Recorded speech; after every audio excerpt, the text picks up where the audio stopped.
in May of 2020. Our argument, And that is in the indictment. Yes. That is the stated purpose of this corrupt organization. so yes, Judge, yes, and So why are we predating that? Because they could not have been Shadowbox Studio, Public Safety Trading Center, not a thing in May of 2020. so And like I said, I hate to backpedal. No, you're fine.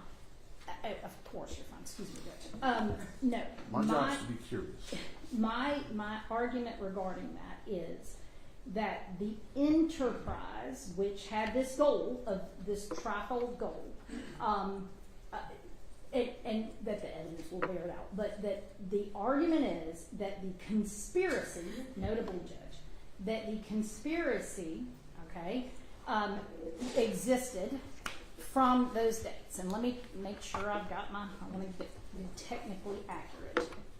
Excuse me. There you go. Where is it? Okay.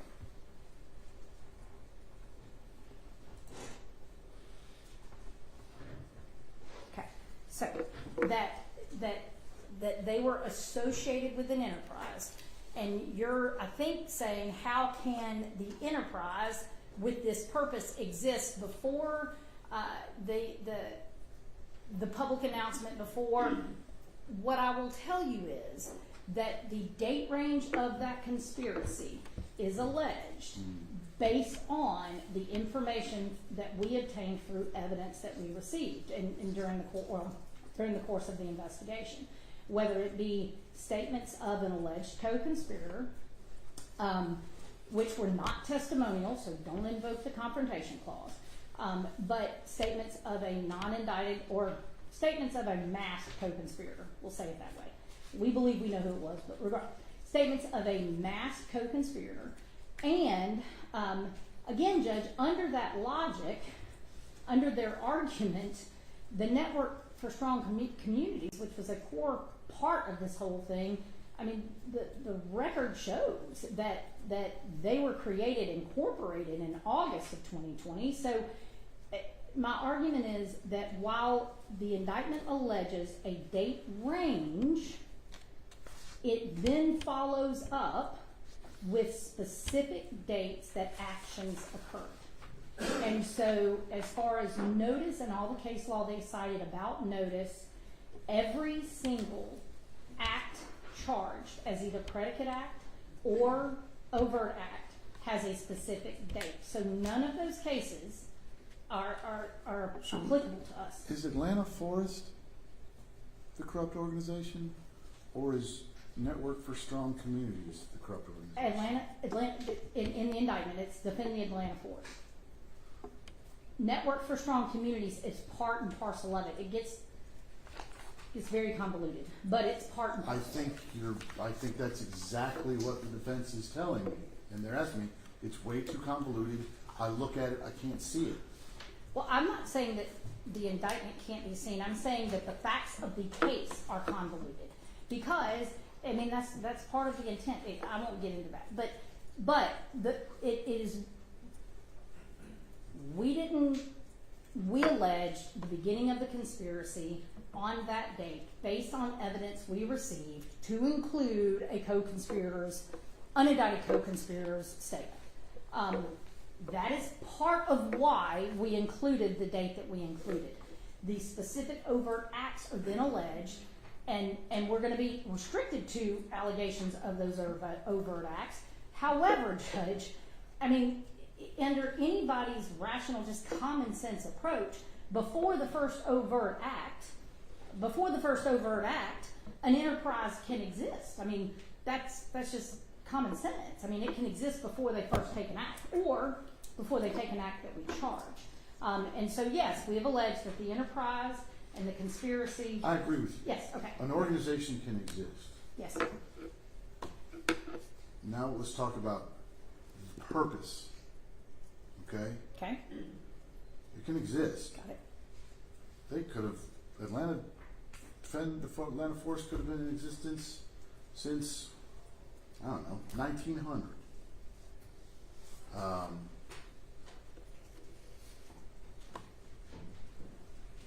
But Public Safety Training Center didn't come to existence then. I mean, how are they acting with a purpose for something that doesn't exist? Judge, Or it can be in the planning stages of it. They may know it's coming. I mean, and probably Mr. Fowler may speak better to this, but well, I mean, he was up here saying, hey, that's when they heard about it, right. and that's when Mr. Hetzel is like, okay, fantastic, let's hear it. Where is that in the indictment? Mr. Hetzel, was I wrong there?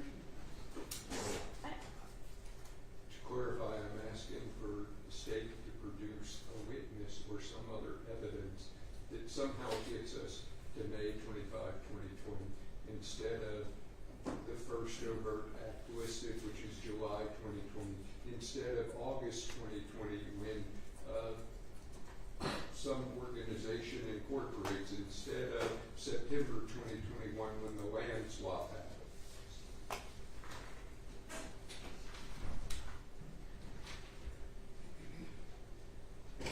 You can go ahead.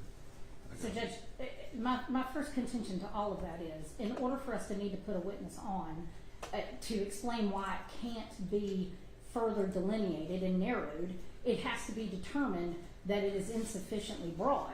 And again, this is an indictment. It is about what the accusation is. I've explained to the court why we accused it the way we did, alleged it the way we did, which I don't think is even necessary. I mean, it is not an overbroad. We have to allege a pattern. Again, all of those cases regarding, and I haven't read the one that he provided earlier. I have not read that. But I did read a short blurb. The child-involved child crime cases, Judge, literally part of the rationale behind that is that a defendant charged with rape or incest, it's not permissible for the state to just generally allege sort of this pattern of conduct, and that that's not fair. That is the exact opposite of what the law requires for us to allege and prove RICO.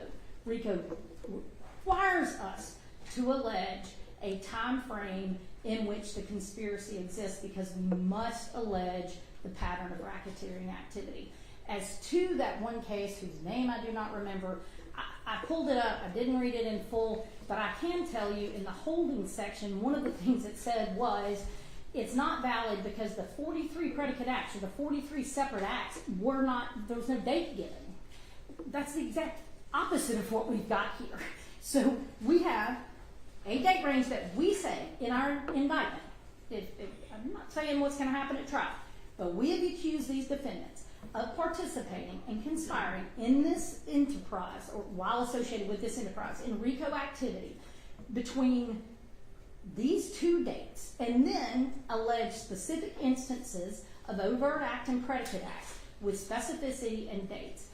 In that scenario, we don't get to put on a witness because they haven't satisfied the burden that we would need to narrow it.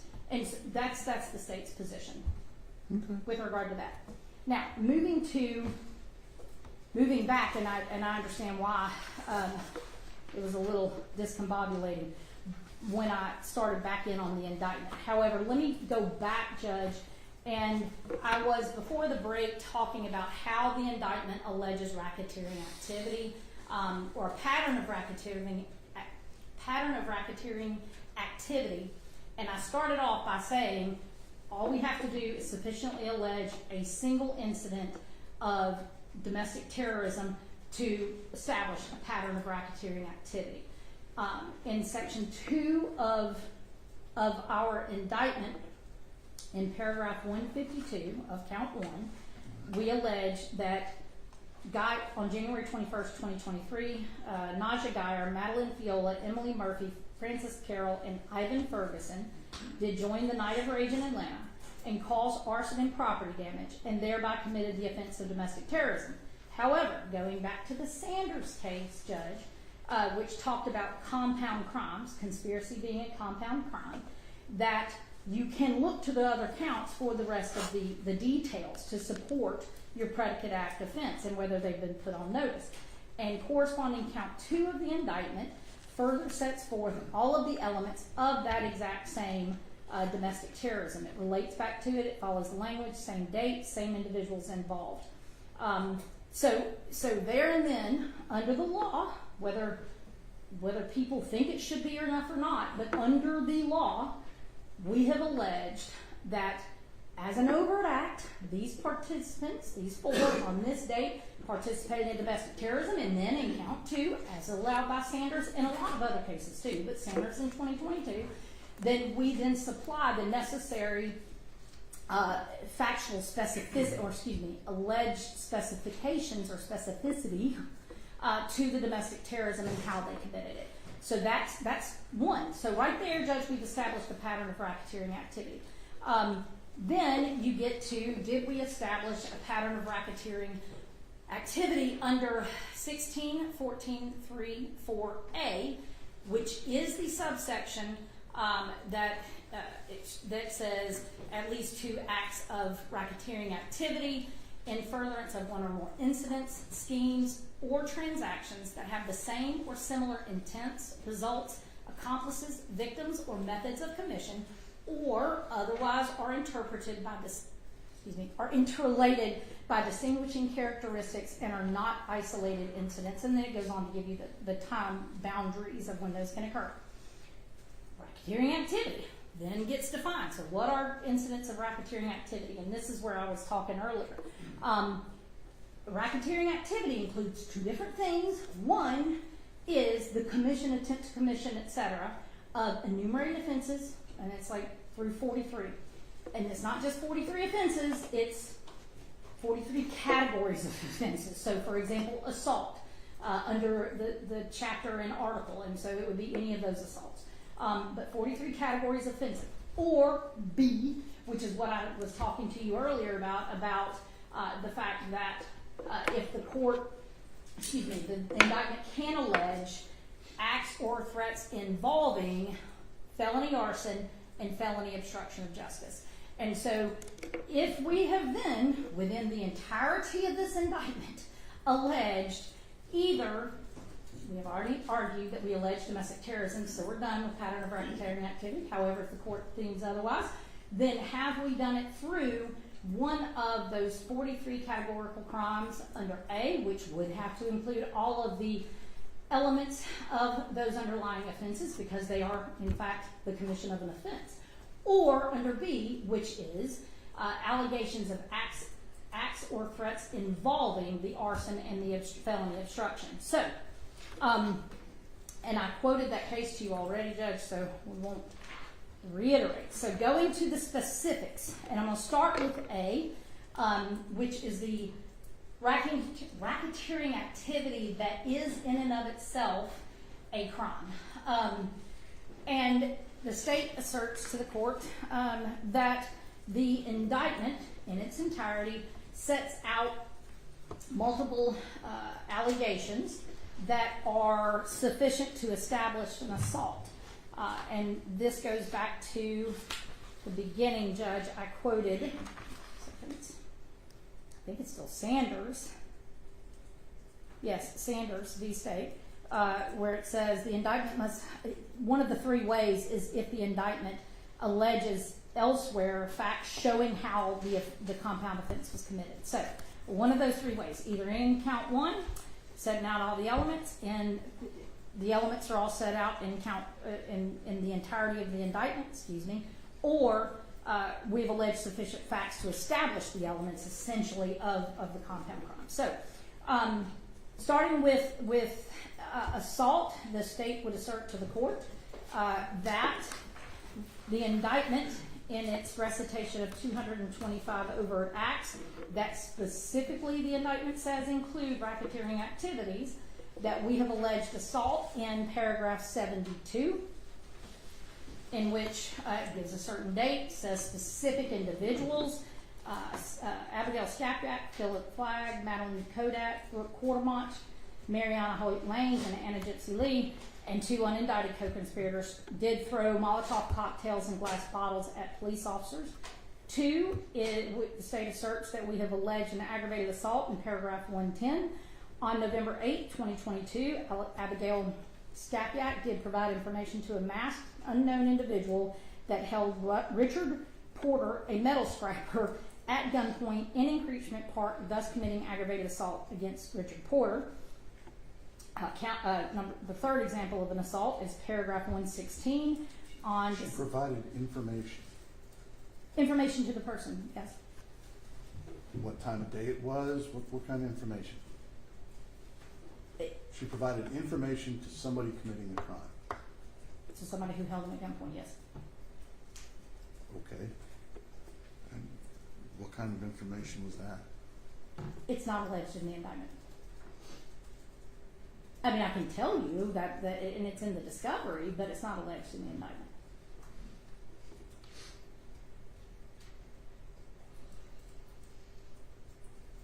So how is Ms. Stapyak supposed to look at number 110 and go, I'm not prepared for that. I provided information. I mean, I think she has to know what she needs to defend against, and I think it puts her on notice that what she needs to defend against. Provided information to wit, the information provided to an unknown individual. It could be more specific. I'm not arguing with you about that. Our contention is that it is sufficient to put them on notice and sufficient to plead a predicate act.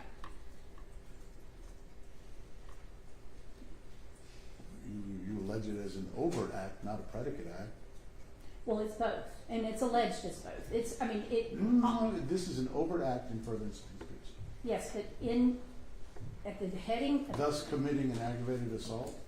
Yes, but at the forefront of those 225 paragraphs in part 2, it says the defendant committed overt acts to affect the object of the conspiracy, which include acts of racketeering activity as described below. Then you're going back to paragraph B. Is that where you are? Part 2, no, it's the beginning. Excuse me, Judge. Let me pull up the indictment real quick so I can make sure that I'm directing you to the right portion. Do you have the indictment pulled up? I've got it pulled up. Part 2 of the indictment? It should be right above the beginning of the recitation of the 225. This is part 2. Page 49. Thank you. The defendants committed overt acts to affect the object of the conspiracy, which includes sets of racketeering activity as described below. Acts of racketeering activity as described below. Yes.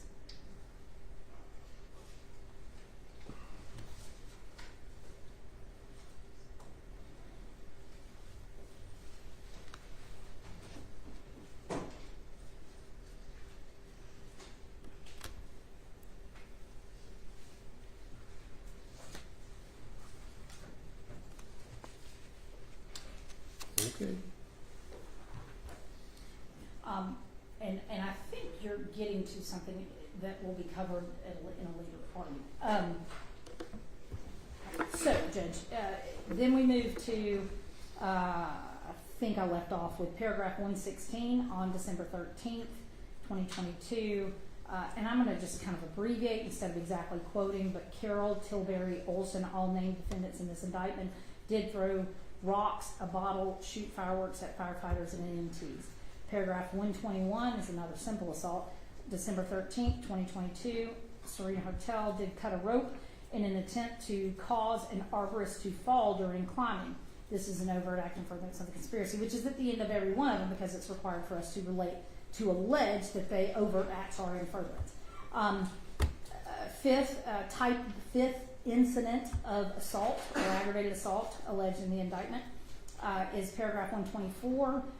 December 14th, 2022, Ariel Ebaugh did approach the cab law enforcement with a rifle, knives, and a pistol in a threatening manner in an attempt to intimidate the officers, thus committing an aggravated assault against the cab law enforcement. So right there, based on that, our allegation or our assertion to the court is that first and foremost, we established domestic terrorism. We supplied the necessary elements and details in count 2, which is completely permissible under the under the law of the state, and because it's a compound crime, and that we have also, in these predicate acts, set forth the necessary facts to allege either assault or aggravated assault. Then judge number 27, or the 27th, because it's not number 27, it's like XXLL, whatever it may be. The 27th category or list of offenses under 5A that can be alleged as racketeering activity is influencing a witness. And the elements of that are: it shall be unlawful for any person knowingly to use intimidation, physical force, or threats to persuade another person by means of corruption or attempt to do so, with the intent, B, to cause or induce any person to withhold testimony or a record, document, or other object from an official proceeding. And that's obviously not the entire statute, Judge. I have sort of culled it down to include only the portions of the statute that we assert are relevant to our indictment. And so the state asserts to the court that the indictment contains 41 separate allegations of co-conspirators using threats with the intent to cause and induce construction officials to withhold records, documents, or testimony in official proceeding. Those paragraphs are 5 and 6, 8 through 11, 13 through 15, 17 through 24, 32 through 37, 71, 103, 125, 127, 128, 130, 133, 134, 149 through 151, and 158 through 164. Each one of those paragraphs sets out every element necessary to prove and charge influencing a witness under the section of the statute that I read to you earlier. I know that there was an argument from somebody, I'll just go ahead and address it, that we did not allege that there was, and there in fact wasn't a pending proceeding, and I'll provide the statute to you, but the statute just directly states that there is no burden to prove, much less plead, that there is an ongoing pending proceeding. So based on that, we allege those things, Judge, according to the state. We have alleged domestic terrorism, so check off pattern of activity being alleged, pattern of racketeering activity being alleged. We have alleged multiple counts, I think it was 20-something counts of assault, either aggravated or simple, but then we alleged 41 distinct allegations of influencing a witness in the paragraphs that I referenced to you before.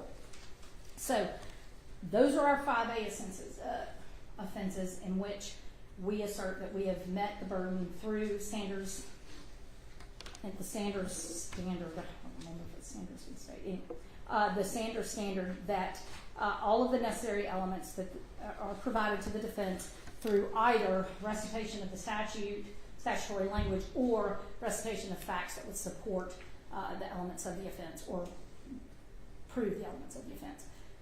However, we're not limited to those 5A offenses because of subsection 5B. And again, I read to you from the case, it is a direct Supreme Court of Georgia case that says 5B, racketeering activity, it does not equal a criminal offense, rejects that notion and says it's different. You don't have to prove that they committed murder, arson, obstruction. Those things are under 5A. But it provides a different and additional way for the state to allege and later prove racketeering activity through acts or threats involving felony arson and felony obstruction. So where do we allege those, Judge? Our contention is that acts or threats involving arson are alleged in paragraph 1, where we allege that a Molotov cocktail was thrown at Georgia State Patrol headquarters, and that is an act or a threat involving arson. Not that we've laid out the offense of arson, but it's that we have alleged an act or a threat involving arson. Paragraph 130 is an act or threat involving arson when it alleges on or about January 1st, 2023, Cox, McLean, and Patterson, and again, I'm summarizing a little bit. They published these scenes blogs posts claiming responsibility for an arson of a bank and thereby made threats against construction officials committed and influencing a witness, the rest of that paragraph. So we've alleged acts involving an arson when they used, threats. We've alleged threats involving arson when we allege that those three individuals made a post and claimed credit for an arson and then used that arson to threaten and intimidate witnesses. That's our allegation. I'm looking at 161093, influencing Yes. witnesses.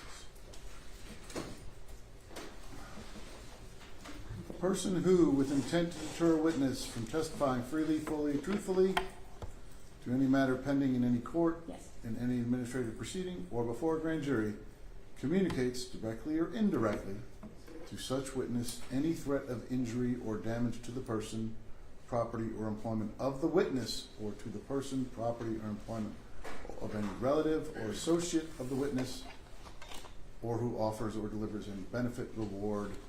Okay. First part was the stick, now they're getting to the carrot part of it. Okay, and you're saying publishing this stuff was an indirect communication.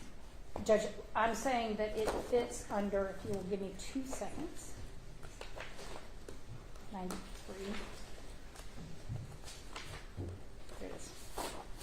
That it fits under, it shall be unlawful for any person to knowingly use intimidation, physical force, or threats to persuade another person by means of corruption or to attempt to do so, or to engage in misleading conduct towards another person with the intent to influence, delay, or prevent the testimony of the person in an official proceeding. B, and this is what we've alleged, to cause or induce any person to withhold testimony or a record, document, or other object from an official proceeding. And official proceeding is not just is defined, and it is not limited to court cases. I'm trying to find, there it is. In 3A, it includes hearing or trial conducted by the court of the state or its sorry,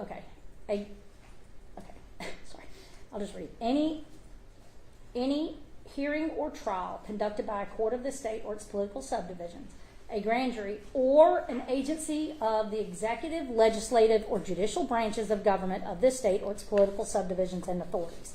So it does not have to be a court case. If there is a hearing in an administrative hearing that falls within those branches of government and that type of hearing as defined in that statute, and somebody does something and threatens with the requisite intent, and that's what we've alleged in this.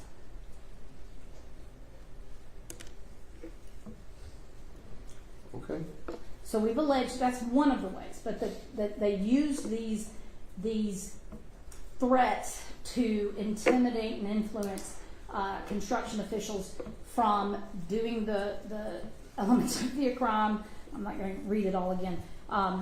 To prevent them from providing documents, etc., in an official proceeding. Now, let's see, where was I? All right. Yes.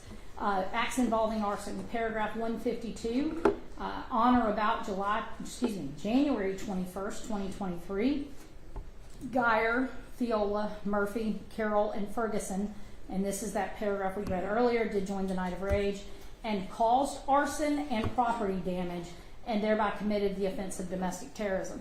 So, at a minimum, that is not only directing them to the count 2, but it is also an act involving arson.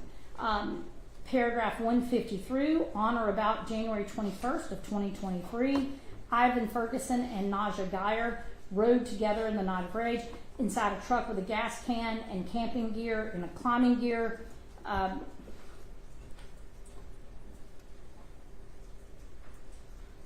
I withdraw that, Judge. I don't think it's clear enough as I read it. I don't think that's clearly enough that it is involving. Now, it is later charged as part of the arson, and so you can argue that it is that paragraph in conjunction with count 2 puts them on notice that it is a act involving arson. However, I will go with count 2 as a definite way of putting them on notice and providing them with all the necessary details that they've been charged with an act involving arson. Is not 153 and 154 the exact same sentence? Let me check, Judge. Yes, I do believe there's one that's repeated. I do believe there's a duplicate, Judge. Let me check though, if you don't mind. I may have just a moment. 153. I think that's correct. I think I noticed that.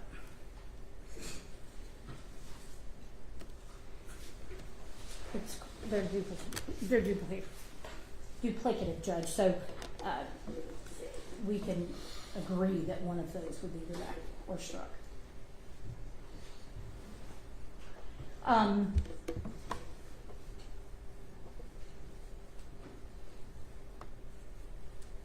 right. And then, Judge, in paragraph 155, on the same day, Carol is alleged to possess a lighter and accelerant while attempting to break into 191 Peachtree Street in Atlanta, and did commit the offense of domestic terrorism, referring to count 2, of course, where all the rest of the details. However, that plus count 2 definitely puts him on notice, because count 2 explains that he was doing so in pursuit or while attempting to commit an arson. So that puts him on notice that he is thereby charged with the predicate act involving arson. Number 6, in 24 different times, paragraphs 194 through 217 allege that the different co-conspirators, so everyone is, it doesn't allege that vaguely, it says on or about March 5th, 2023, so-and-so, and so there's 62, or so, not 62, it's however many were there. Each one of the defendants are then named, and it says they did join an organized mob and succeed in overwhelming police force, thereby aiding and abetting in the offense of arson and domestic terrorism in an attempt to occupy the force and prevent the building of Atlanta Public Safety Training Center. That each one of those paragraphs, and then it also has the overt act language. The arson and domestic terrorism that happened back in January? No. Okay. No, sir. It's a separate date. It's a separate incident. This is well, you don't need me to get into all the facts. This was the March 5th incident where they burned a bunch of stuff and set things on fire. And, anyway, so that specific allegation definitely 24 separate times against 24 separate defendants alleges that each one of those 24 co-conspirators, as alleged in the indictment, committed acts involving arson. So that's 29, I believe, Judge, and I'm not the best at math, but 29 acts involving arson have been alleged. Then we get to acts or threats involving felony obstruction. We've got 27 of those alleged, Judge. That's paragraphs 119 through 121, and that's December 13th. Did issue a call to action on Instagram for forest defenders to deliver a physical response to prevent her arrest.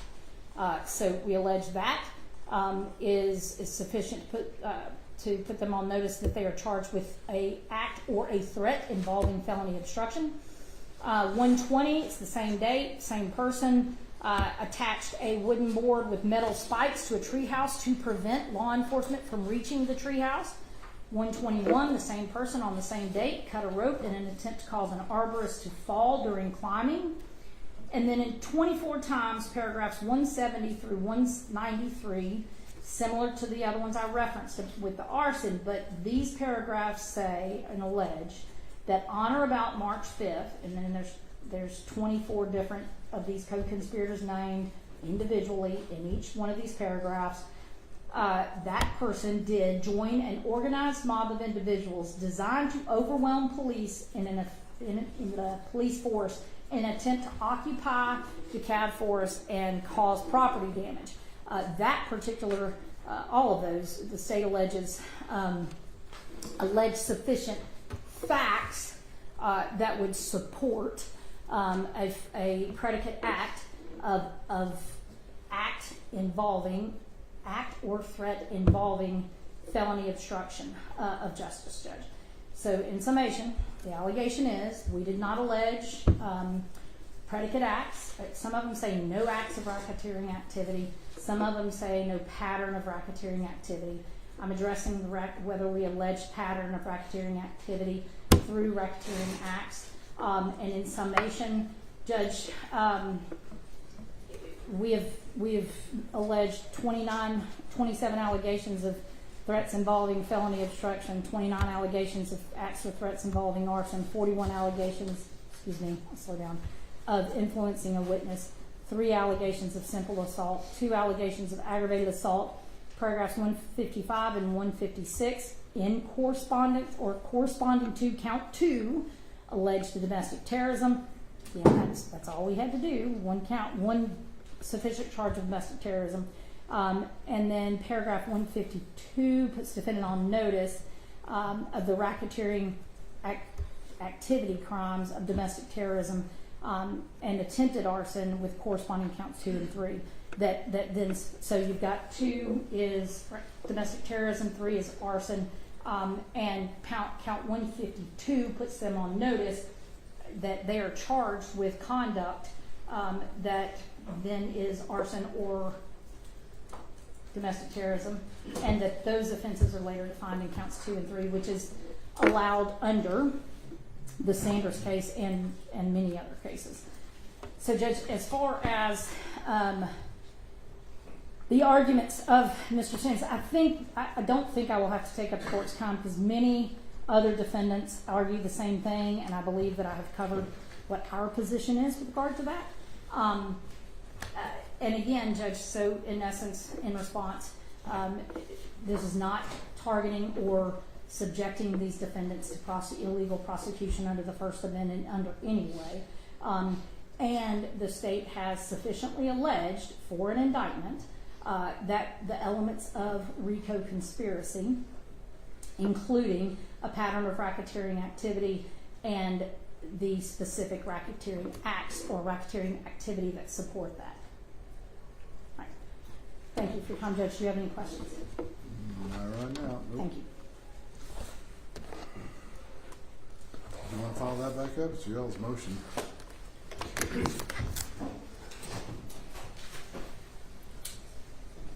going to take that as a yes.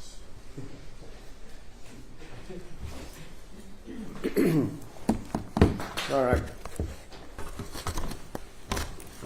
A lot of issues that she raised, some of which, as I told you before, we got no briefing from the prosecution before this hearing today. So none of the cases they've cited, nothing that they've cited here today was ever previewed with the defense over the last 2 years. So it makes it a little difficult to reply to some of these. But I'm going to do the best I can. First of all, with regard to the issue of the impropriety of the introductory language, the 25 pages of the, as you put it, the Aleppo allegations, this is not a case like Mr. Fowler referred to in the Second Circuit case involving a prosecution of the Genovese crime family. Of course there are going to be allegations about the history of the Genovese crime family, just like there can be allegations about the history of the actual enterprise in this case, as opposed to going back literally hundreds of years with allegations about the history of anarchism and violent anarchism. There's a world of difference between alleging the background of the Genovese crime family in a Genovese crime family prosecution and allegations about the history of the philosophy of anarchism in the world. Second of all, the allegations in our case include all kinds of allegations from taped interviews of people who are masked and who make allegations that are never identified. And we have no idea who these people are. People making violent allegations, violent suggestions, supposedly, to members of the enterprise here. A clear violation of the Confrontation Clause, no matter how you dress it up. They can, whatever Mr. Fowler claims about where they derive this information from, I don't know. I have no idea because it doesn't allege where they found it or gathered it. So the idea that they can present to the jury, either in the indictment or even in evidence, a masked person reading a script saying we should kill more policemen would never be tolerated in an American courtroom. So, Mr. Fowler's closing remarks where he says, we think this does go to the jury. The entire indictment goes to the jury, including this language. And these allegations by, unidentified people is a clear violation of the Confrontation Clause and due process. With regard to the suggestion that we should just simply strike it, that we could use the vehicle of a motion to strike surplusage, that is actually not done very often in Georgia. It's done frequently, much more frequently in federal court, but in Georgia it tends to be done with as an errant word or an alias. It didn't, we're going to call some guy, Murdering Joe or something. We can strike that kind of surplusage. We're talking about striking 25 pages of this indictment. That's what we're talking about, is the only remedy which we believe is more akin to a special demurrer, as opposed to, dressing up the indictment a little bit or cleaning it up a little bit through a motion for surplusage. So we stand on the position that it is a remedy, that the remedy we seek, which is dismissal of the entire indictment, go to a grand jury without polluting the grand jury with this information and inducing the grand jury. Because of these masked people, you can assume that all these defendants out here are murderers and that they all advocate for murder and killing policemen, which is what the introductory language suggests with these masked people who are giving speeches. The only possible remedy the only reasonable remedy is to dismiss the indictment, grant the special demurrer with regard to that, and let the grand jury return a more an indictment which is more befitting a courtroom in this county and in this state. With regard to the demurrers, and I'll start with where Ms. Dixon finished, which was these allegations dealing with intimidation of witnesses.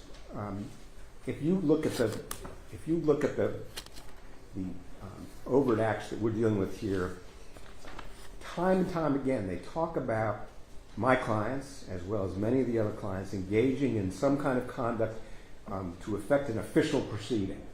Ms. Dixon's correct. It doesn't have to be a pending proceeding, but it has to be an official proceeding.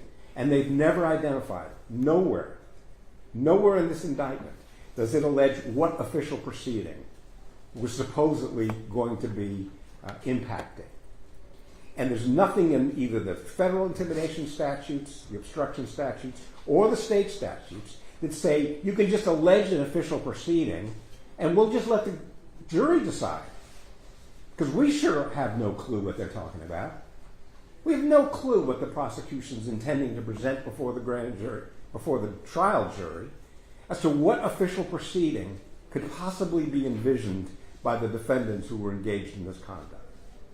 And given their argument today, I will give you a case, a recent case. It's not in my case. The case is State versus Eastman. This is the Trump case in which we argued to Judge McAfee exactly this issue, that there was a solicitation to the legislature. I don't know if you've ever read the Trump indictment, but the defendants are alleged to have solicited legislators to violate the Constitution by uncertifying the election.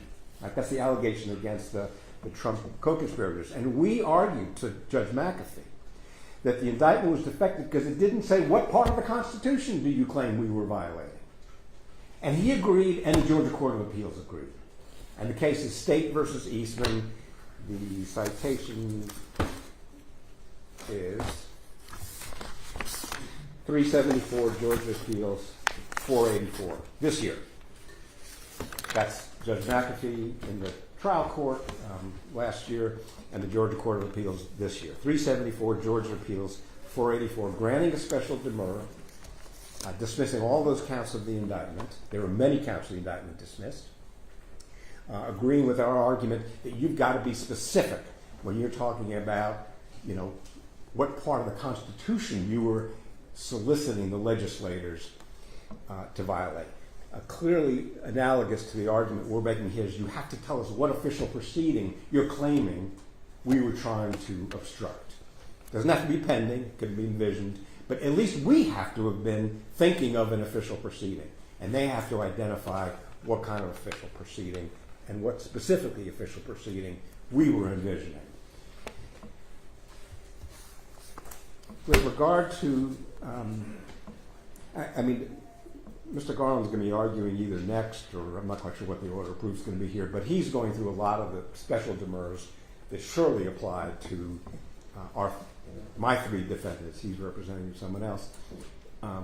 It's just count after count after count where we're having to guess what the prosecution is going to try to prove, which is exactly what the office of a special demurrer is. The prosecution is wrong when they say, you already contested this, just look at the discovery, you can find out. Federal courts, sometimes they allow that, they allow it with a bill of particulars. We don't have bill of particulars in Fulton County Superior Court or in courts of Georgia. They have to allege the facts that are needed. The facts that are needed, not just the law that is violated. And the Jackson case that we put in our brief, 301 Georgia 137. In our brief, the Georgia Supreme Court explains that a special demurrer can demand facts that allow us to prepare a defense. And I'll go back to the Scenes blog allegations again. And Mr. Fowler says, it's as clear as could be. We've identified every fact you could possibly want to know. You authored something, and then describes the supposed statement that we authored, and it ended up on some blog site somewhere. Dozens of counts, many of them dealing with the official proceeding claim as well. And yet they never say how we supposedly authored it or who authored it. Because each of those counts says some undefined number of unindicted co-conspirators and Marlon Katz and Adele McClain and Savannah Patterson all authored something that ended on a blog post. We have no idea what the actual allegation is.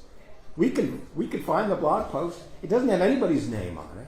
We don't know who the unindicted co-conspirators are. Apparently they don't either. We don't even know categorically who the unindicted co-conspirators are. There's no defense we can do. We could have started the trial the day after the indictment was returned, because we knew as much then as we know today. And the prosecution also says, you can find it in the discovery. You can't find it in the discovery. I went to Mr. Fowler's office. Me and Mr. McDermott went to Mr. Fowler's office. Would you tell us how you have facts that show that either Katz or McClain or Patterson authored these things in the Scenes blog? I told you this morning. They gave us one piece of paper that has the Atlanta Solidarity Fund and Scenes blog on the same page. We don't even know who authored that page or what it was. It was from what they call a zine. But nobody knows who authored those or who it was a fundraiser. We have no idea that it has anything to do at all with proof that we authored it. And the Jackson case says where you need facts to prepare a defense, facts should be supplied. And just saying you authored it without giving us any information whatsoever requires that those predicate acts be dismissed, that a special demurrer be granted. And I was going to go through a number of these overt acts, but I think Mr. Garland's going to do that and shows all the special demurrers that are needed. So if I could just defer to him. Plus, most of them have nothing to do with these four defendants. So it's, you might fight that another day then. Some of them, and I'm concerned that I may not understand the proper protocol here. I mean, there are many, many issues dealing with our three clients. I say my law firm's three clients that have nothing to do with them. And I'm sure you don't want to hear about, for example, the motion to suppress is still pending. It has nothing to do with these four people.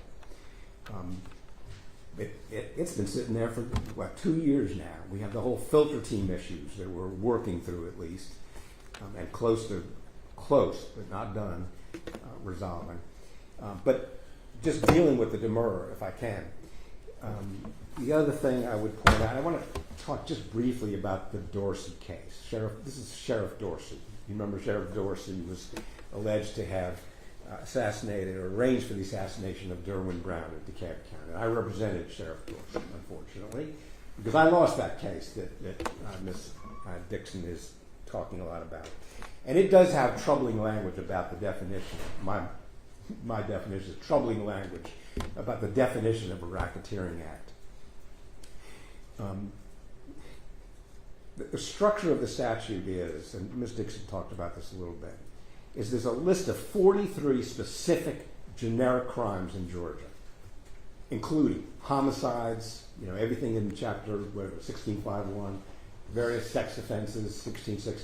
If you look at section 5 of 1614, whatever it's 3, Georgia code sections.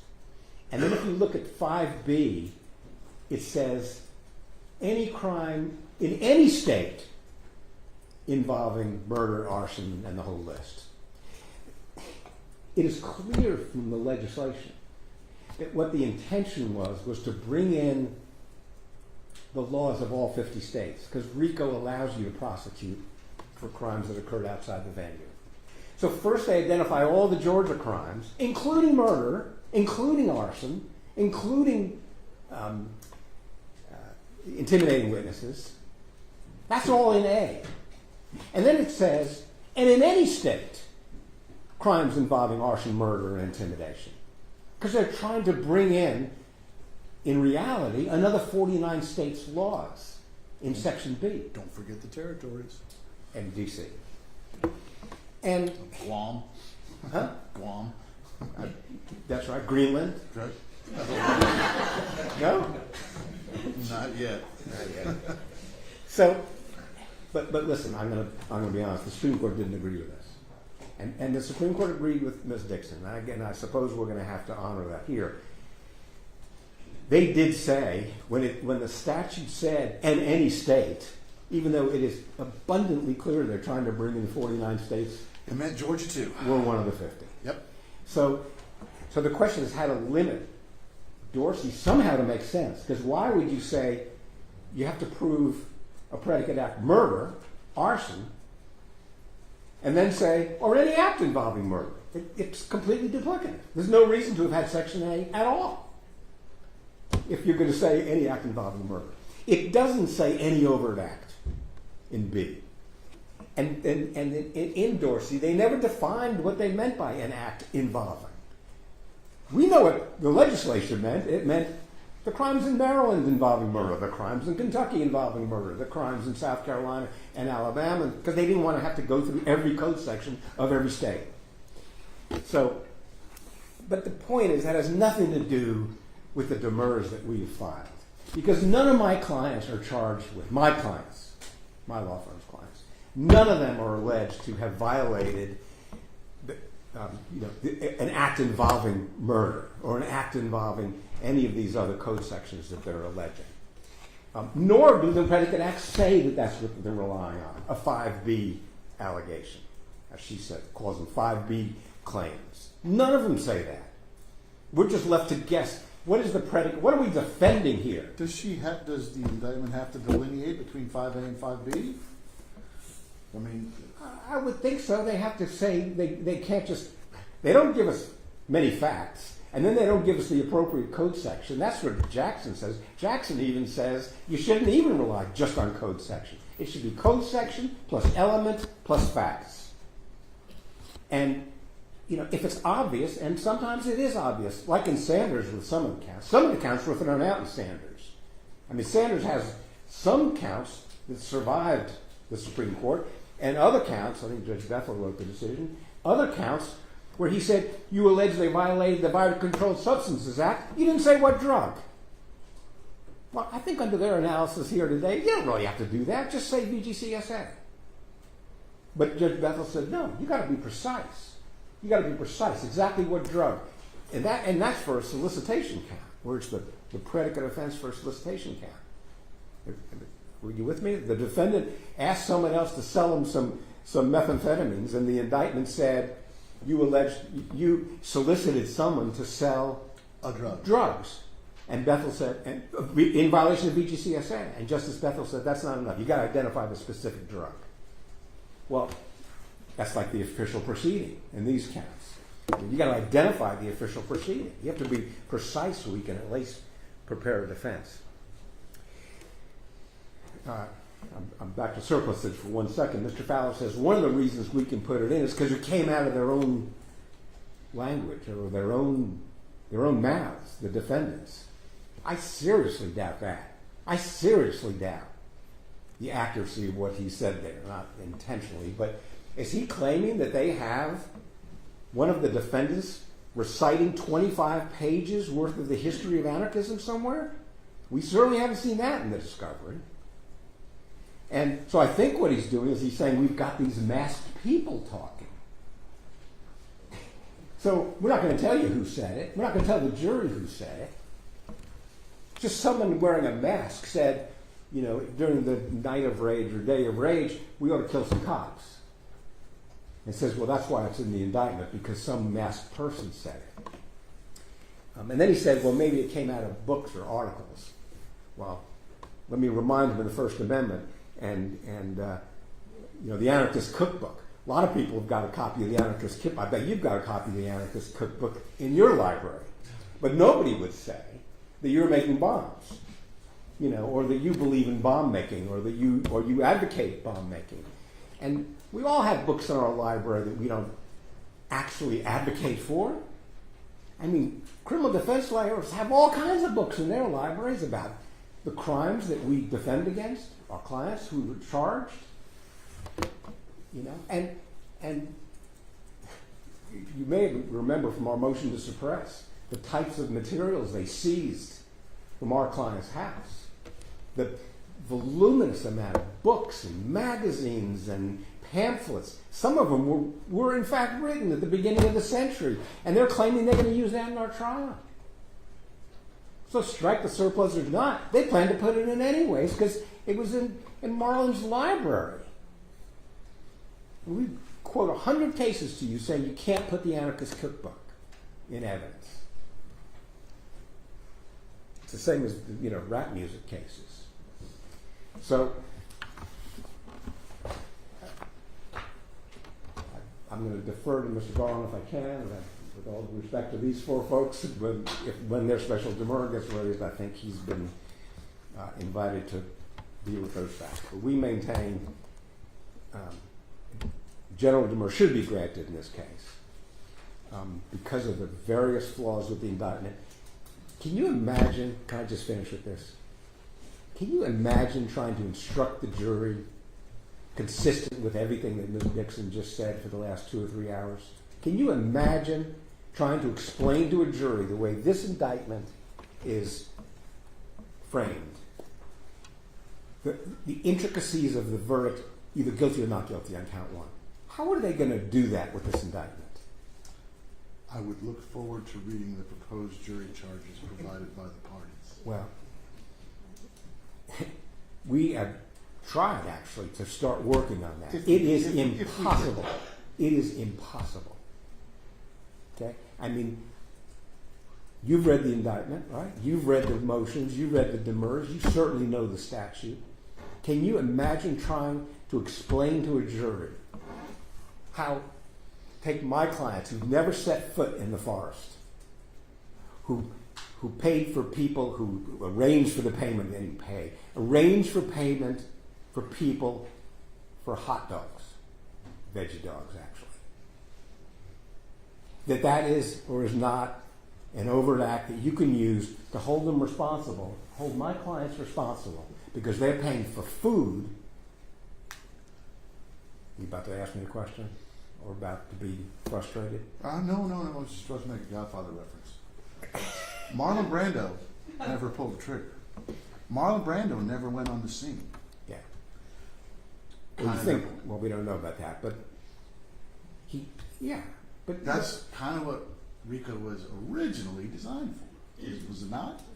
Well, it wasn't necessarily for Marlon Brando. It was for racketeering. You have. It was for organized crime families who have Those vast would be- array of crimes being committed by a vast array of people in various jurisdictions. And Yes. it's how to get those people that manage to keep their hands clean. Oh, I don't know about that. It's always been that the ringleader is certainly subject to being prosecuted. There's nothing about RICO that makes that unusual. There's nothing about RICO that says go after the kingpin. I mean, it's the same level of proof as before RICO was enacted. But, I'm sorry, you got me off track a little bit. The fact that my clients didn't go to the forest is certainly an issue here. They're not charged with trespassing. They're not charged with... Michael didn't get in the boat with Fredo. Say it again. Michael didn't get in the boat with Fredo. I assume there's cement shoes somewhere in that, right? You've never seen The Godfather? Many times. All right. Fredo doesn't make it out of the boat. Let's just leave it that way. Okay. Thank you. Okay, 1:30. Where are we? We were in this. I mean, are we? Which is the motion Mr. Garland's arguing? We're at number 3 on the list, which is the motion Mr. Garland's arguing. Or number 3. Number 3 is the general and special demurrers to count 1 for insufficiency. And then number 4, if we get to it today, is the lack of prosecutorial authority. Yes, Your Honor, for both 3 and 4, we've estimated roughly an hour each. Mr. Hall will be arguing on number 4. Yeah, I think you guys estimated an hour on 1 and 2 also. So you guys keep time about as well as other lawyers. Your Honor, Mark Secana could go after Mr. Garland's partner number 3, just to clarify the record. We'll cross that bridge when we get there. Thank you, Judge. Mr. Garland. Good afternoon, Your Honor. Indeed. You hanging in there? Always. All right, this demurrer raises both general and special demurrers, but I'm going to focus on the special demurrer aspect of it. And when addressing a special demurrer, some of this argument has been couched in terms of general demurrers. Has the state alleged enough to pass a general demurrer? But I want you to focus on the requirements of the special demurrer here. The court's got to apply the rule that a defendant who timely demurrs is entitled to an indictment perfect in form and substance. And this isn't a horseshoes kind of test, like close enough is good enough. If the state wants to put people in jeopardy of losing their liberty, at minimum, the indictment must be perfect. And I'm going to start with a topic that's already been touched upon, but which is the indictment's failure to adequately allege the underlying acts of racketeering. As has been discussed. Can we talk about that perfection real quick? I'm going to go back and quote Kimbrough again. To be clear, we do not mean to suggest that a RICO indictment must contain pages and pages of extensive detail about the connection between the enterprise and the pattern of racketeering activity. Just in that case, they hold that the sparse allegations in that indictment that say nothing at all about the nature of the connection are insufficient to enable the defendants to prepare for trial. So yes, they use the word perfection, and then they qualify it immediately. Yeah, and I would suggest that the pages and pages of detail in this case, Your Honor, This sucker's 109 pages long. are anything but. Okay. So let's start with these underlying acts of racketeering that the state has to prove in order to establish their case. You know, we've talked about how it's a compound offense, right? You got to prove the RICO, and you've got to prove the underlying racketeering act, which are themselves crimes. And the Supreme Court has said the indictment must clearly set forth the elements of those underlying compound crimes and the facts that support them. This indictment may do that in a few occasions, but the state has repeatedly alluded to and argued there are a variety of other spots in the indictment that satisfy the racketeering act proof that don't contain the elements, that don't contain an adequate application of the facts. Let me ask you this. Are you going to make a differentiation between predicate acts and overt acts? Yes, yeah. I'm specifically at this point in my argument talking about those acts of racketeering we call the predicate acts, Okay. right? Those things they have to prove as part of establishing, That are criminal acts standing on their own, yeah, that the conspiracy engaged in. that fit within 5A or 5B. Right, either the domestic terrorism or two other acts of racketeering activity, or the act involving that was discussed extensively before. I'm talking about those. Okay. And Those are compound crimes that must be adequately alleged, and the courts have told us that. And as Mr. Samuel noted, the indictment doesn't identify any act of racketeering other than to say some undefined number included within the overt acts. There's nowhere in this indictment that says this is a racketeering act. none of them say predicate act, they all say overt act. And it says any of these the racketeering acts are included somewhere in these overt acts. It never identifies one racketeering act. We are left to guess. We are left unable to intelligently prepare our defense. The defendants committed overt acts. This is the beginning of part 2 on page 49 of the indictment. The defendants committed overt acts to affect the object of the conspiracy, which include acts of racketeering as described below. And then all 225 say they're overt acts. None of them distinguish themselves as acts of racketeering. That's your argument? We are left to guess, Your Honor. Okay. We are unable to intelligently prepare our defense, as the law requires us And I to think be able Ms. to. Dixon was saying some of them set forth in their facts. Let's see. I'm going to go with, on page 84, overt act 152, 153, which is talking about arson. 155 specifically mentions did commit the offense of domestic terrorism. Would that not put a defendant on notice that that's a racketeering act? Well, then I can talk to you about those. If it's talking about domestic terrorism and it actually states domestic terrorism or arson, both of which would qualify as racketeering acts, for the purpose of getting to the magic number of 2, does that not put you guys on notice? Well, it puts us on notice that they're claiming it's an act of domestic terrorism or arson. It does not put us on notice whether they intend to rely on that or whether there will be proof that that can be one of the acts of racketeering. If you look at this indictment and you listen to the argument of counsel, there is an unlimited possibility of possible racketeering acts. We are left just to go through the indictment and try to figure out which ones they are. Now, as Your Honor points out, where they use the words domestic terrorism, where they use the words arson, that's certainly a key, right? Now I'm going to go, and I'll go back to Mr. Roberto because I can. He attempted to occupy. That's an overt act. There's not a crime described, a separate, independent. There's no second part of a compound crime there, right? Okay. So you can read that. Does that not put you on notice that that's not a racketeering? It does to some extent, Your Honor. I agree with you. But for the state to be able to prove to a jury and for a jury to rely on a racketeering act, we've got to know which ones, right?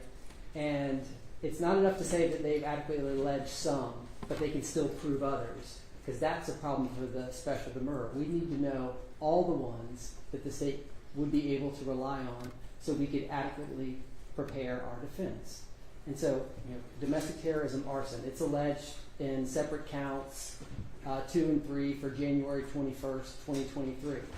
So that's probably the state's strongest argument, that one's adequately alleged, that we're on notice that those are acts of racketeering, right?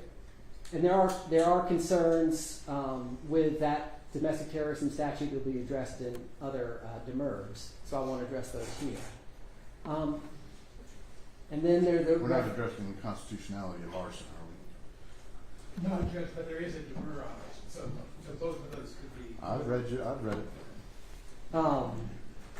But there, the indictment makes references to domestic terrorism and arson that didn't occur on the numbered counts on January 21st, 2023.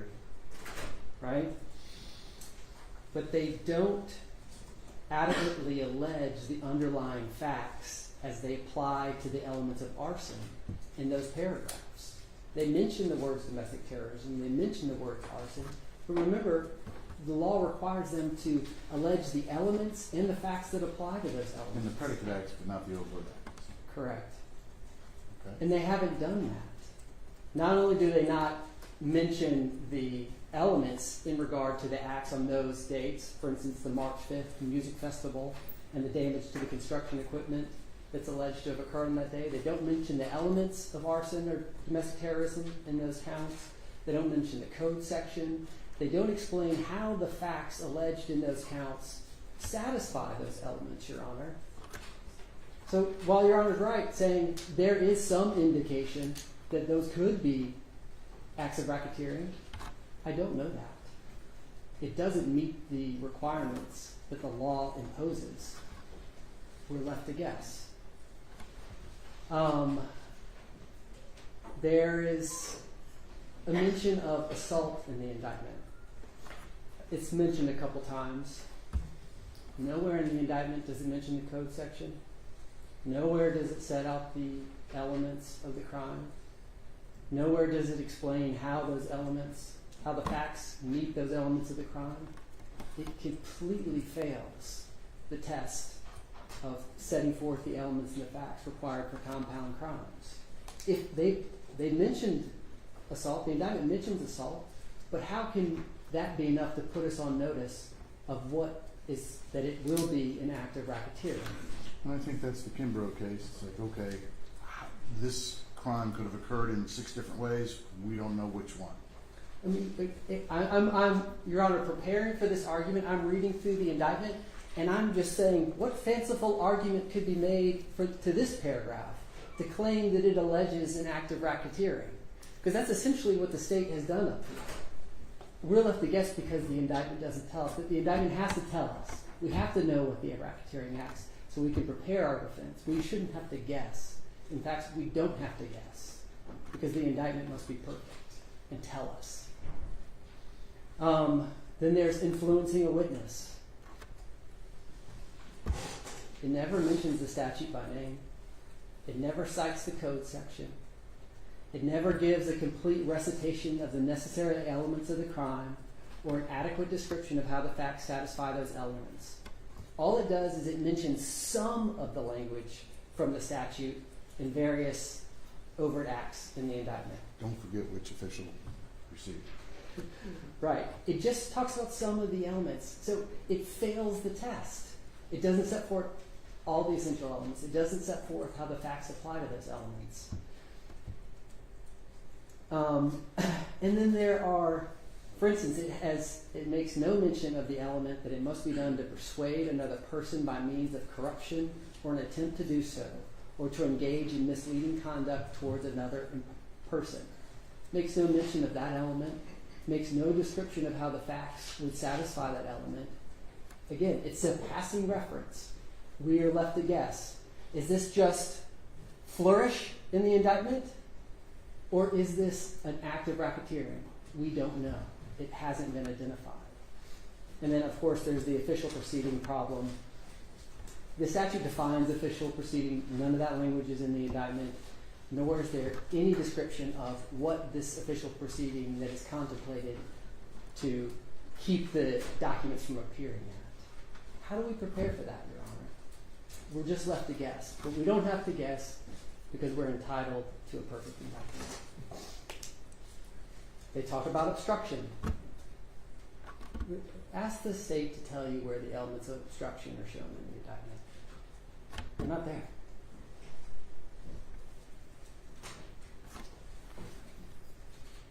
And the state rattled off various paragraphs during their argument earlier that they claim allege facts sufficient to show obstruction. Which ones were those?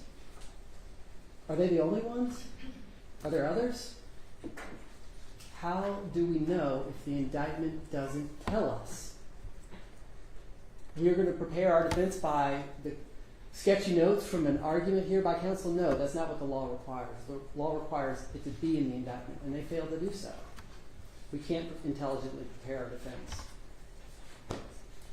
There's some talk of money laundering. Nowhere in this indictment as it stands now are the words money laundering used. The elements aren't set forth.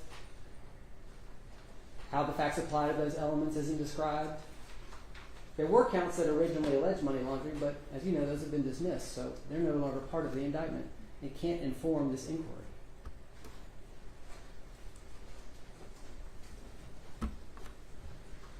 I mean, I started writing down a list of potential crimes. It's just a pointless exercise, Your Honor, because the state is limited only by the list of predicate crimes and their own creativity to argue to you what's in here. But that's not what the law requires. You got to allege the elements of those underlying crimes. You got to allege how the facts apply to those elements. And they repeatedly fail to do that.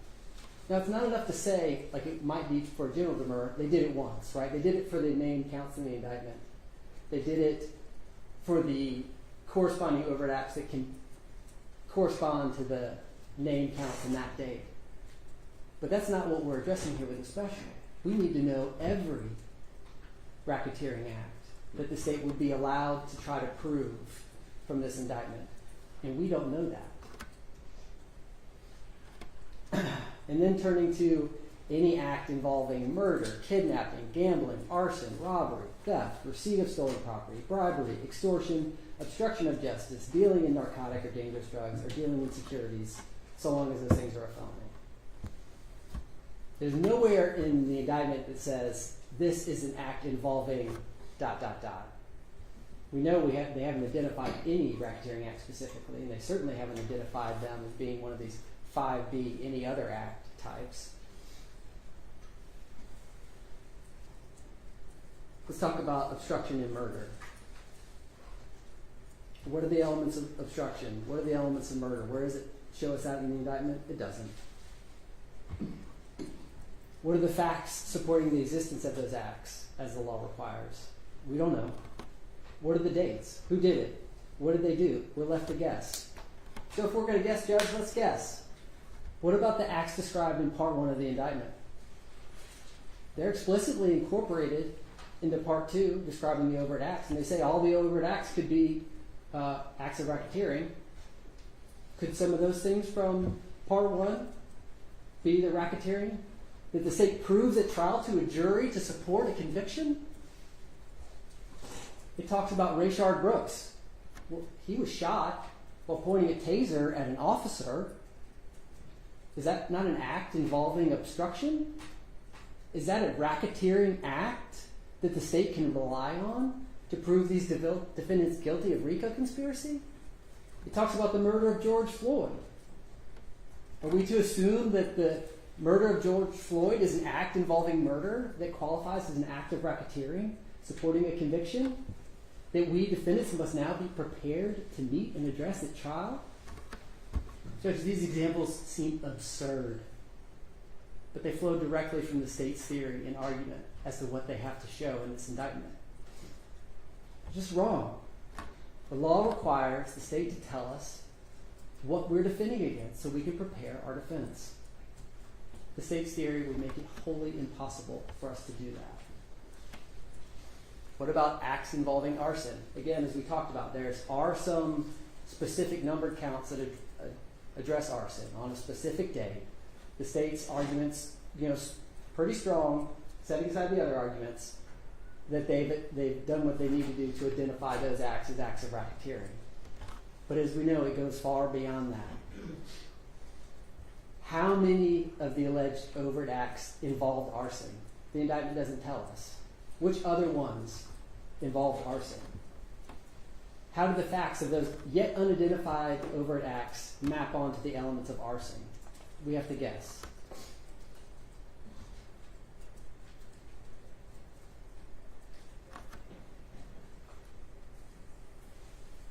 It seems that the state's argument is the only limit to the act involving style overt act predicate act, is they have to allege some fact somewhere that might arguably support it, without notifying us, without setting out what the elements are, and without explaining what the elements apply to that.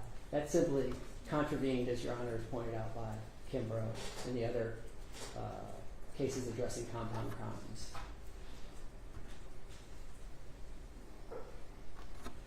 They focused on other acts involving arson and obstruction today. What are they going to say at the next hearing, for the next motion? What would they allow to be think up next time? How will we know? When will we know? When will the jury know?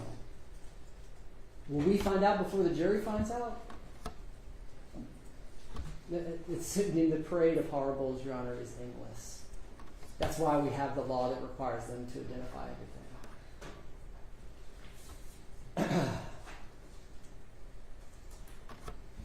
And, even if we were to concede the aspect that some of these overt acts adequately set out the facts of some crimes, which we don't, and the indictment doesn't, the indictment still fails the test of a special demurrer in many ways. It fails to identify the facts that support any given racketeering act. It fails to set out the essential evidence, and sometimes it suffers from both problems, as I previously discussed with some of the other potential hypothetical racketeering acts, yet unidentified in the indictment. The Supreme Court's clear. The state must provide us this information so that we can prepare a defense. And this indictment makes such preparation impossible.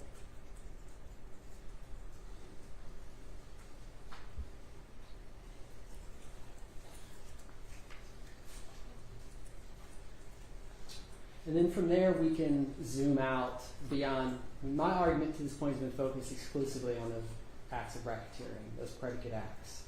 But we can zoom out from there because the state has to prove more. They have to prove all the elements of the RICO conspiracy itself beyond the underlying acts. And I won't bore you with going through all the elements of that. Oh, no, please, by all means, bore me. So the defendants got to endeavor or conspire to violate subsection B as alleged in the indictment. So they have to be, that requires them to be associated with an enterprise. And so they've got, that enterprise must exist. And that enterprise is at a minimum an association or group of individuals associated in fact. You said B. There's many B's here. We're talking code section. Yeah, Or we 16, 14, 4. And I'm referring to the sort of start of count one of the code sections they refer to in the indictment. Mm-hmm. Okay.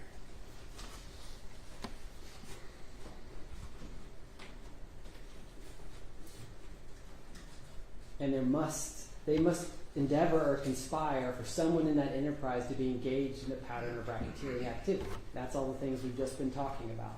Either the two racketeering acts or the one act of the domestic terrorism.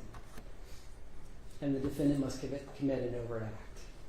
Right? That's kind of gets us to our universe of elements that they must prove and frames what the indictment's got to put us on notice of. And Your Honor's honed in right away on one of the big ones. What's the nexus between the overt acts and the conspiracy and enterprise? It's hard to answer that question because we don't know what the enterprise is, Judge. Isn't the enterprise set out in... Is it the Defending Atlanta Forest? Is it Network for Strong Communities? Is it one or the other? Is it both? We can't tell. According to the indictment, defend the Atlanta Forest is a self-identified coalition and enterprise of militant, anarchists, eco-activists, and community organizers. But that is the enterprise. That is even, because part one is the enterprise. A, introduction. B, defend the Atlanta Forest. Then we get into the background of the Atlanta Forest. And C, D, beginning of the defend the informed enterprise. That's where we get Mr. Floyd, Mr. Brooks. So, the indictment says defend the Atlanta Force is the enterprise. Right, but what is that? That enterprise must engage in a pattern of racketeering activity, right? And so it has to have, that enterprise has to be the vehicle through which the conspiracy is committed that has an object or a goal. And that is what those objects and goals are so broad and ill-defined. It's unintelligible. It's so broad, as Your Honor pointed out, it talks about the black-clad defendant Atlanta Forest participant states that the fate of the Kurdish revolutionaries in Kobani and Seri Nave and all these places, it was partially determined by the bloodbath in Damascus and Aleppo. That's one of the objectives of this enterprise inside the conspiracy. We have to be prepared to defend against that. Does that mark one of the outer limits of it? Is there going to be proof of Aleppo? Is there going to be proof of the unidentified person at trial? We don't know who it is by the indictment. We don't know the relevance. But not only does it say too much, it gives such a broad and vague universe of things that are included in this enterprise and conspiracy that it then fails to give enough detail about the ground it does cover. It would require at least another 100 pages to give us enough information to put us on notice of what these things are that they are even talking about in this section. Aleppo, Damascus, masked individuals that are unnamed.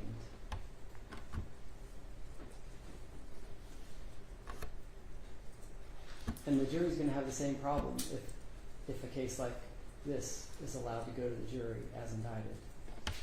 How's the jury going to know what the enterprise is, what the conspiracy is, what the objects are? Now, we've talked about ways that you can limit that beyond a demurrer, redacting the indictment, striking surplusage. But we're not, as Mr. Samuel pointed out, we're not talking about removing a word here or there.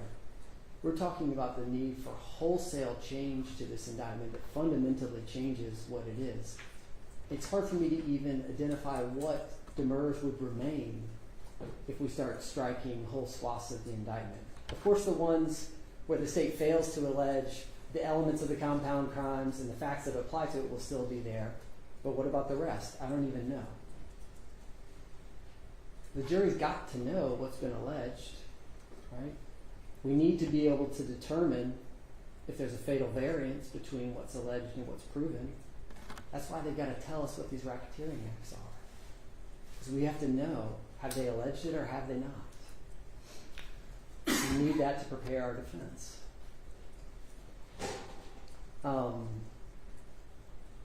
I go through in my motion that detail, and it seems like Your Honor had a chance to review it. Of all the questions, count one, the part one, just defining the enterprise phrases, failing to define certain things, failing to identify other things, failing to explain how the enterprise is a subject, define the enterprise. Well, we're talking about Mr. Schwartz's motion here, right? Which I think was my motion, Your Honor. Sorry, Mr. Schwartz's motion. He's stealing your thunder. He's co-opting your. I've got on number 3. I've got Mr. Schwartz's signature on the last page. He's arguing. We filed the motion. I think 3 of the 4 of us did. Pardon? 3 of the 4 of us filed the same demurrer. Okay. But I just got the one with your signature. I look under your client. I'm going to find the same motion with your signature. Yeah, I don't think I'm talking out of turn if I say it was just a copy and paste of my motion. Was it good? We'll see when I rule, won't we? And so I hate to go through, this 53-page demurrer, right? I hate to go through every question that this indictment raises. I think Your Honor has 46. But okay. Okay. It has reviewed it and sees all the questions this indictment raises. It doesn't describe the alleged criminal purpose of defendant Lantifaris. It doesn't describe how individuals joined the conspiracy. It fails to describe the acts of racketeering activity, and the list goes on and on about all these vague concepts that are introduced but not tied in, not given a nexus to what we're dealing with here. All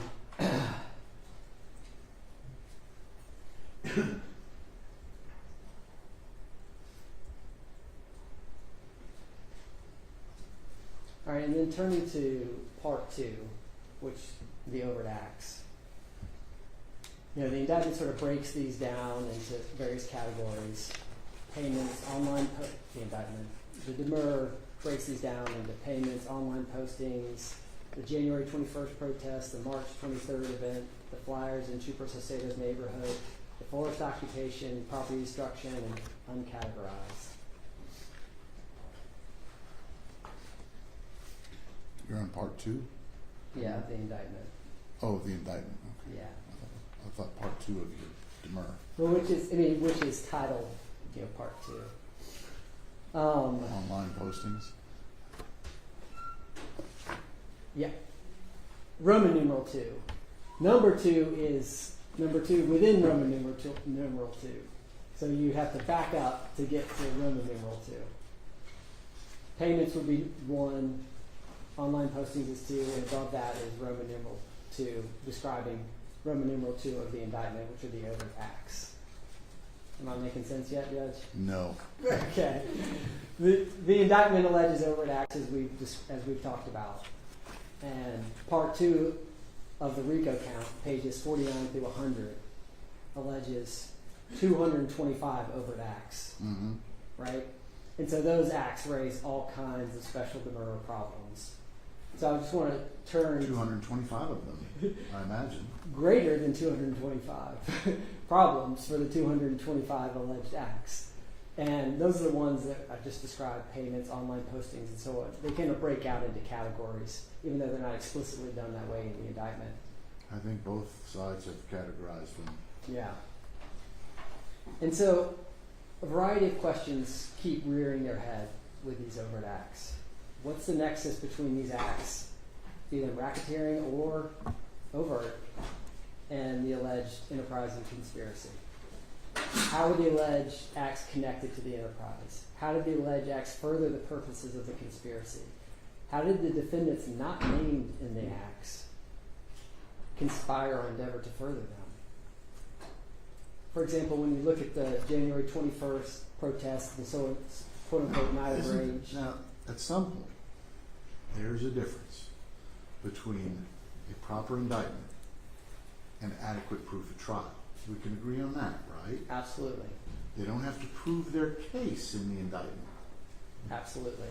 Okay? They allege the nexus, but then they're going to have to prove that nexus.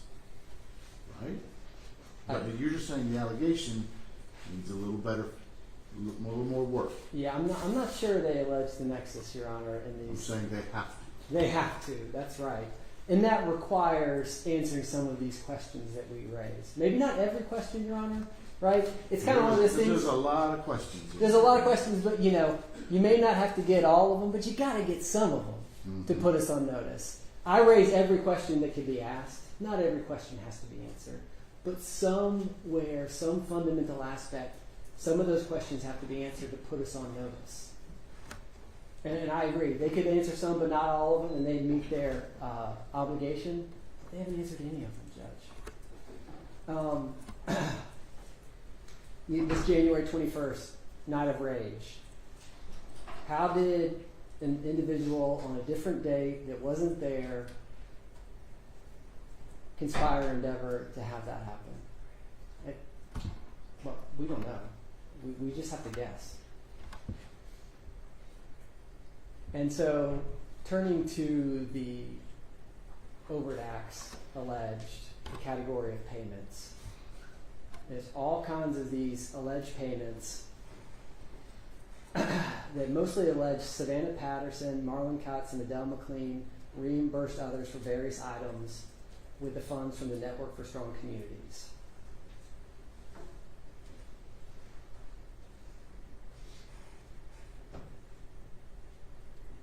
And given that the money laundering charges have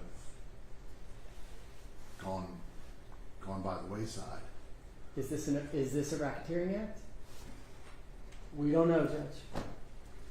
We don't have to guess because the indictment has to tell us, and this indictment doesn't. And it talks about all kinds of items that were paid for. Forest monitoring equipment, you saw it in the demurrer. Forest monitoring tools, food, gloves, tarps, power packs, deep made tuition, glue, bins, generator, restroom support, tools. I mean, the list goes on and on and on and on and on. How did any of those things further the conspiracy? What's the nexus between a tool and the conspiracy? Between a power bank and the conspiracy? I don't know. It fails to describe how each item was used to further the conspiracy. It fails to describe how the transfer of funds was made. It fails to describe how or if the act was connected to the enterprise, how they furthered the RICO conspiracy. Like I said, maybe you don't have to answer every question, but you gotta answer some. We've got to know what we're facing. Okay. And of course, as previously been identified, and who are the unidentified co-conspirators whose identities are unknown to the grand jury. Not only do we not know if it was the three named defendants, it could have been any number of people that we don't know that did these. How do we defend against that, Judge? We can't. Then we turn to the online postings. They generally allege that Cox, Patterson, and McLean, and then again other unindicted co-conspirators, posted to scenes.noblogs.org to threaten others. We don't know how they posted the post. We don't know the content of the post. We don't know how it furthered the conspiracy. We don't know who's the target of the threats. We don't know how these posts demonstrate that they intended to cause and induce the alleged target of the threat to withhold record, documents, and testimony in official proceedings. Is this a witness influencing act? Predicate act? Active racketeering? I mean, it mentions some of the language from the statute, but it doesn't meet the requirements of setting out all the elements and how the facts apply to them. What are the documents that they're trying to get them to withhold? What's the official proceeding? How's it connected to the enterprise? How did it further the RICO conspiracy? I mean, these questions repeat over and over and over again in this indictment. This indictment raises many more questions than information it provides to us on how to prepare our defense.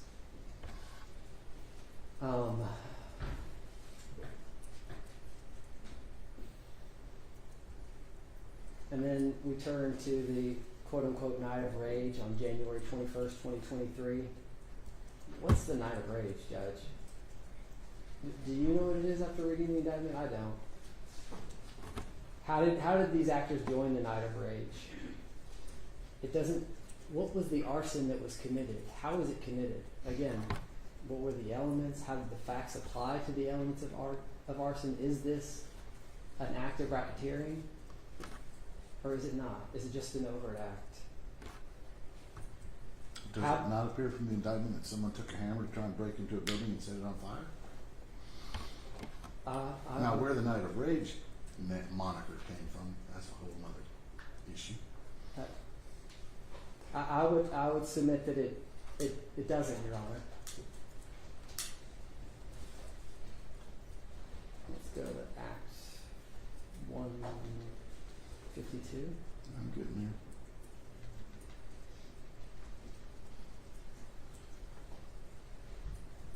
there. Yes, 152. And are you referring to 156? Did possess a hammer while attempting to break into 191 Peachtree Street? Well, 155, possess an accelerant while attempting to break into 191. Possess a hammer while trying to break into. Now, I don't know how spray paint has anything to do with arson, but that's 157.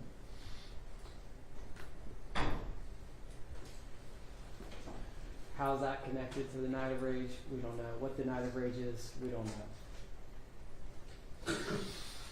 We don't know what the property damage might be. Maybe it's breaking a window. Say they had a hammer. And then, As I said, there's perfect, and then there's perfect. and how is this domestic terrorism, Judge? How is this described? That's a different motion. Well, I mean, it says it right there. Well, I know. There's- In 155, commit the offense of domestic terrorism. How do these facts establish the elements of domestic terrorism? We don't, they don't, Your Honor. The allegations of these facts is wholly insufficient. Had a gas can, had a hammer, some spray paint, attempted to break in. And that's supposed to satisfy the elements of domestic terrorism? I don't think so. The indictment doesn't meet the requirements of adequately alleging these predicate underlying crimes that's required when they allege a compound crime like RICO.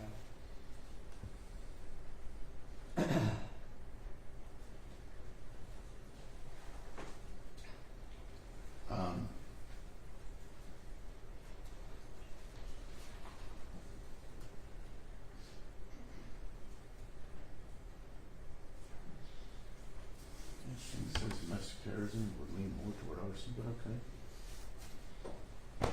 Is that a racketeering act that we have to be prepared to meet, Judge? It might be, but that's not enough for me to say it might be, for you to say it might be, for them to argue, oh, it is.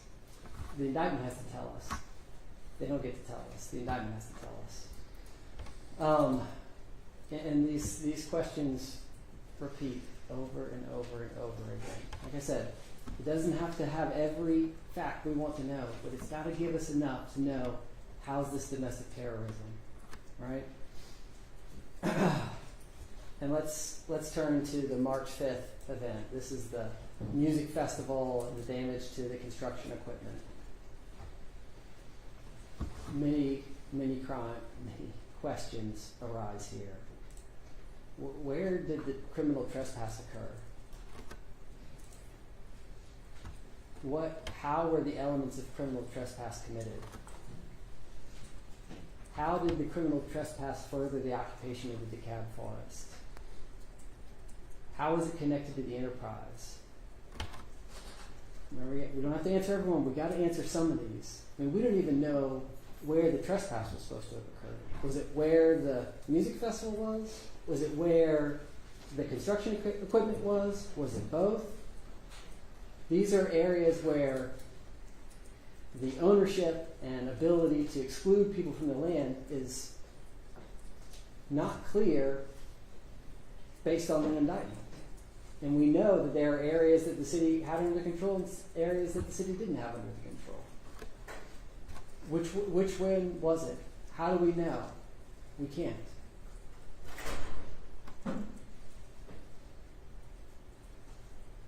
How was the mob organized?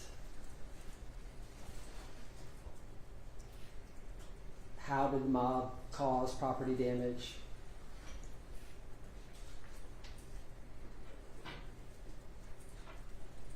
Where did the mob attempt to cause property damage? These are things that are not in the indictment that we don't know.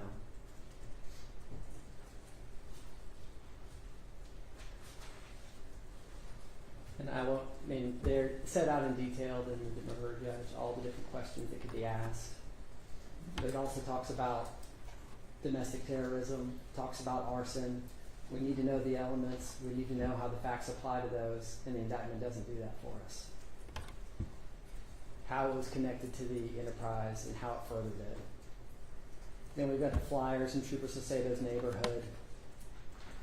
How were those connected to the enterprise? How did they further the conspiracy? There's the forest occupation. Where did it occur? How is it connected to the enterprise? How is it connected to the conspiracy? Are you looking for GPS coordinates, sir? Well, I mean, when it comes to the trespass, when it comes to the forest occupation, we need some definition, some description of where they were allowed to be and where they weren't. And this indictment doesn't point us to that.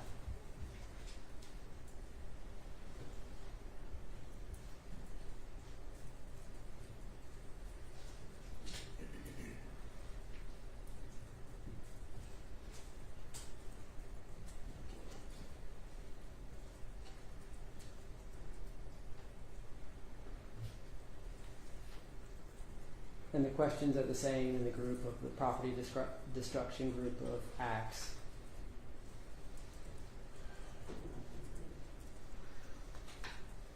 For instance, how does the indictment tell us that by vandalizing a brass building, Gorey office building in Column County, they demonstrated that they had the intent to cause and induce Brassfield Gorey officials to withhold record documents and testimony in official proceeding? What's the nexus between those two things? What's the connection? We're left to guess. What's the official proceeding? And how do those acts connect to an effort to get them to withhold documents? For each group of acts, the same questions can be asked over and over again because they remain unanswered.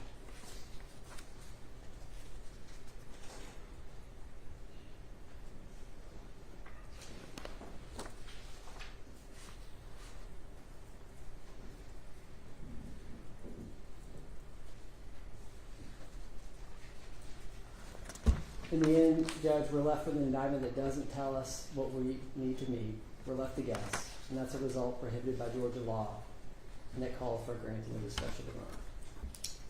Okay. Before you jump up, I'm going to take 7 to 10 minutes, and then we'll be back. And who's going for the state?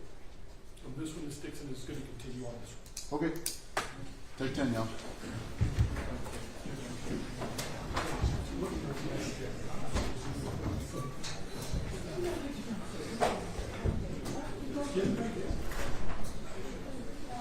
I know.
we make. You want milk? It's 2.5 pounds of pressure you need for the perfect cup here. Yes. That's what this makes out. I might be giving that to the jury just to make sure I get them on my side. Except when it's your argument, it's going to be orange and fake decaf, so they fall asleep.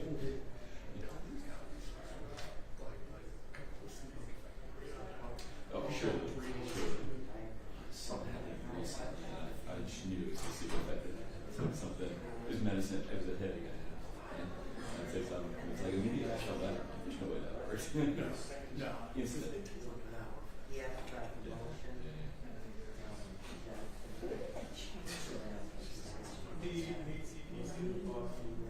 Oh, yeah.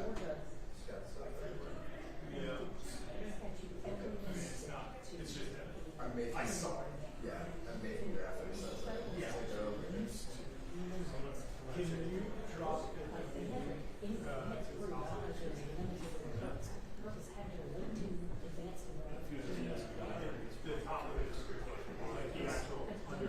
Purposes of the game.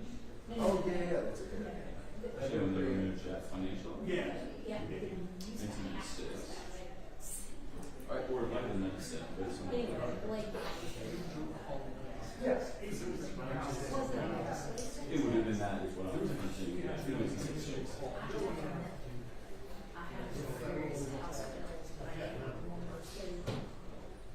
There's not overhaul in 96. I think what you're talking about, they changed the elements. They made it easier for you. You guys changed it. You wrote a bill, set it up. And you guys, it's in the issues office, wrote a bill, and it changed the elements of what you need to approve.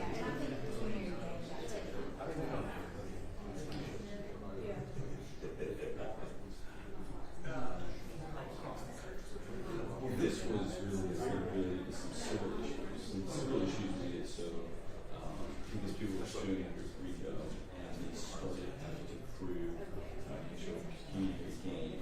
So the AG's office said, hey, we don't want to have to prove this thing. It was related in the cases that it was from or civil cases was because you get trouble damages. So of course it was the money that all the trespass triple motion.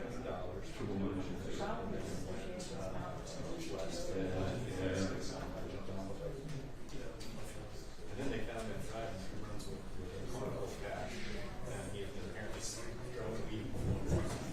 Oh, yeah. Thank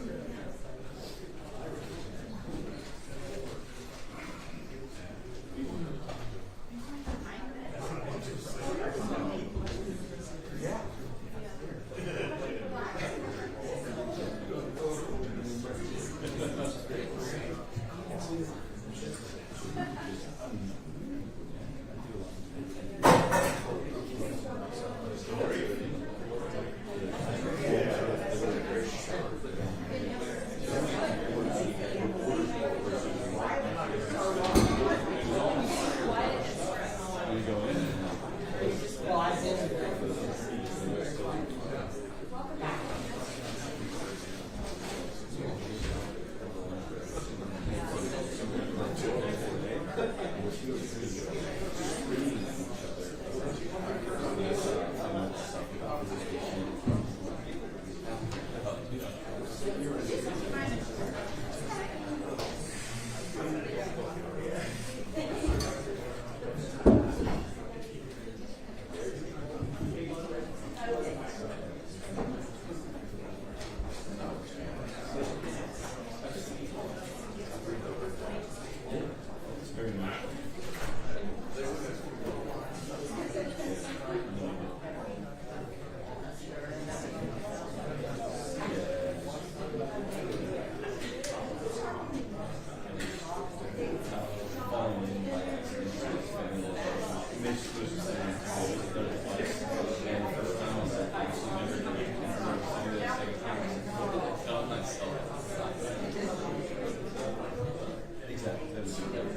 State?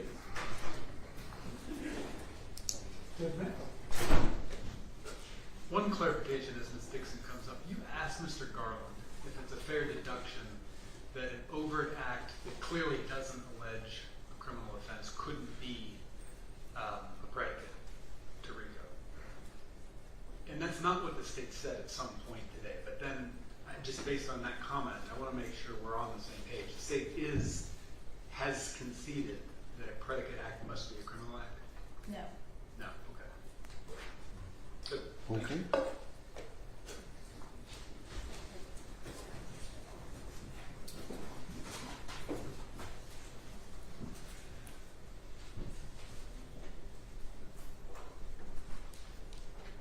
Judge, first off, let me apologize if I just overspoke. No, I'm curious to hear this now. Okay. So a predicate act doesn't have to be a criminal act? No, not one of the racketeering activities. And let me, my case, Judge. And that's, you're basing that on 5B? Yes, and the case, well, particularly on Dorsey, this Georgia Supreme Court case that specifically held that.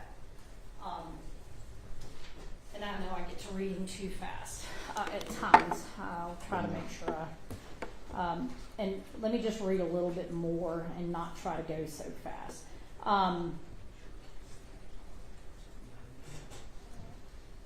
Okay.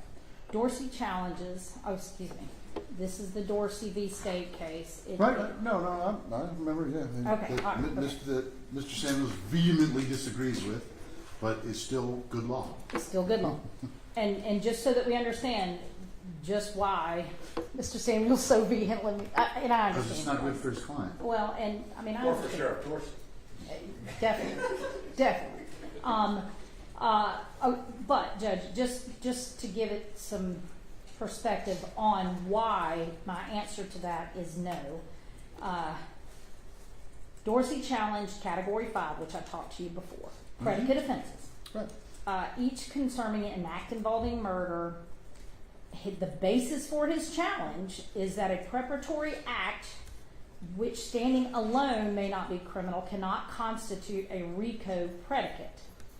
And then it goes on to say it belies that claim. And then it goes on to explain that the under subsection B, 5B, so it's, you know which one I'm talking about. It does not have to be a criminal offense. Gotcha. Okay, all right. So that's the answer to that. As far as the argument raised by Mr. Garland, I'm going to. But if it is a criminal act, Yes. then you have to delineate and put forth all of the elements of that? If it is a criminal act, you have to put forth all of the elements, all of the essential allegations and elements of the offense within the indictment. Yes, sir. Not within that one Even count. if it's not if it's one of the 225 overt acts? It does not have. Okay. So for a predicate act, yes, somewhere in that indictment. If the predicate act Yes. is also a criminal act, Yes. then if it is enumerated within the RICO count, it needs the elements of the offense. The state's contention is that as long as the indictment read in the whole sets out all of the elements of that underlying offense. That's exactly what Kimbrough said you can't do. That Kimbrough was not a compound felony case, I don't believe, Judge. I don't believe, because that Sanders, It was a RICO case that dealt with It was a B. drugs. but it was not a conspiracy to commit RICO.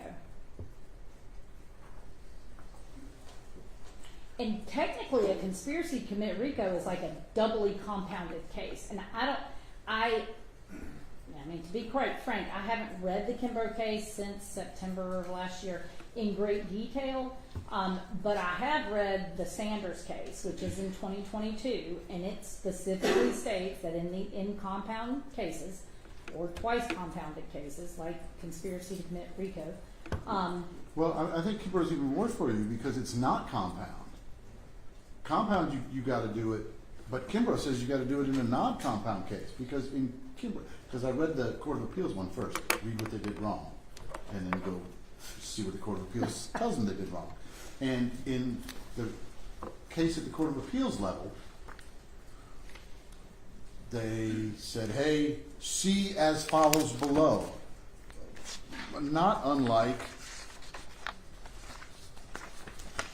your page, part 2 on page 49. The defendant committed overt acts to affect the object of the conspiracy, which include acts of racketeering activity as described. See below. Yes, sir. Okay.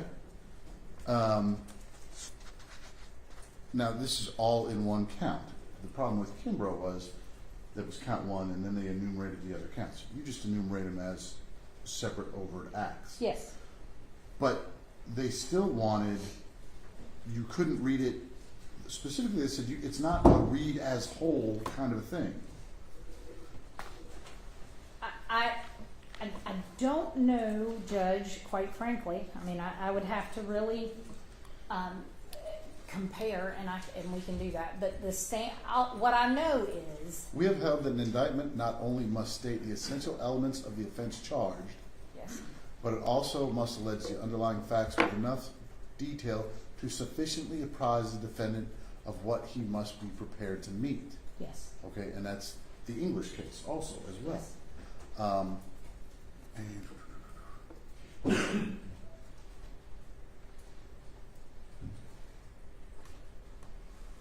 And they also kind of get a little upset that the indictment says nothing more, however, about the nature of the alleged connection between the enterprise and the pattern of racketeering. These folks are asking for greater detail about the connection by their special demurrers. And this is Kimbrough on page 880. Go ahead. So, Judge, I don't know where we're... Where we are was not every predicate act has to be a criminal act. Yes. Endorse it. Yes. But and if it is a criminal act, if it is alleged under A, yes, sir. Or domestic terrorism, yes. if it's a criminal act, Yes.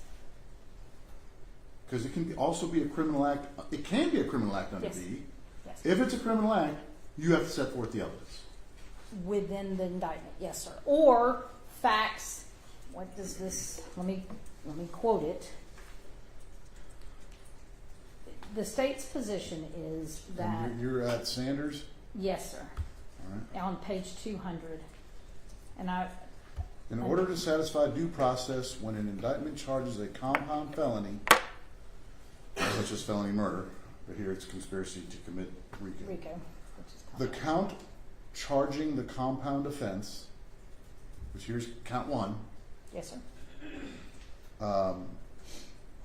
and the listing of overt acts, I inserted that, but the count charging the compound offense must contain the essential elements of the predicate offense, or the indictment must contain a separate count charging the predicate offense completely. That didn't happen here. It did as far as the arson and domestic terrorism. Yes, sir. But the rest of the stuff, Right. not so much. Right.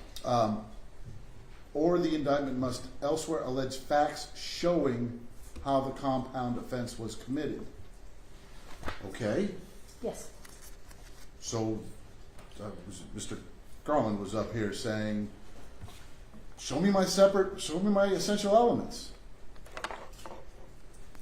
When you say where there's one count where it's just, this is domestic terrorism, I'm going to hope that you will admit that that's a predicate act. Yes. Okay, so he wants to know where are the essential elements of that. And let's count. Which paragraph, Judge?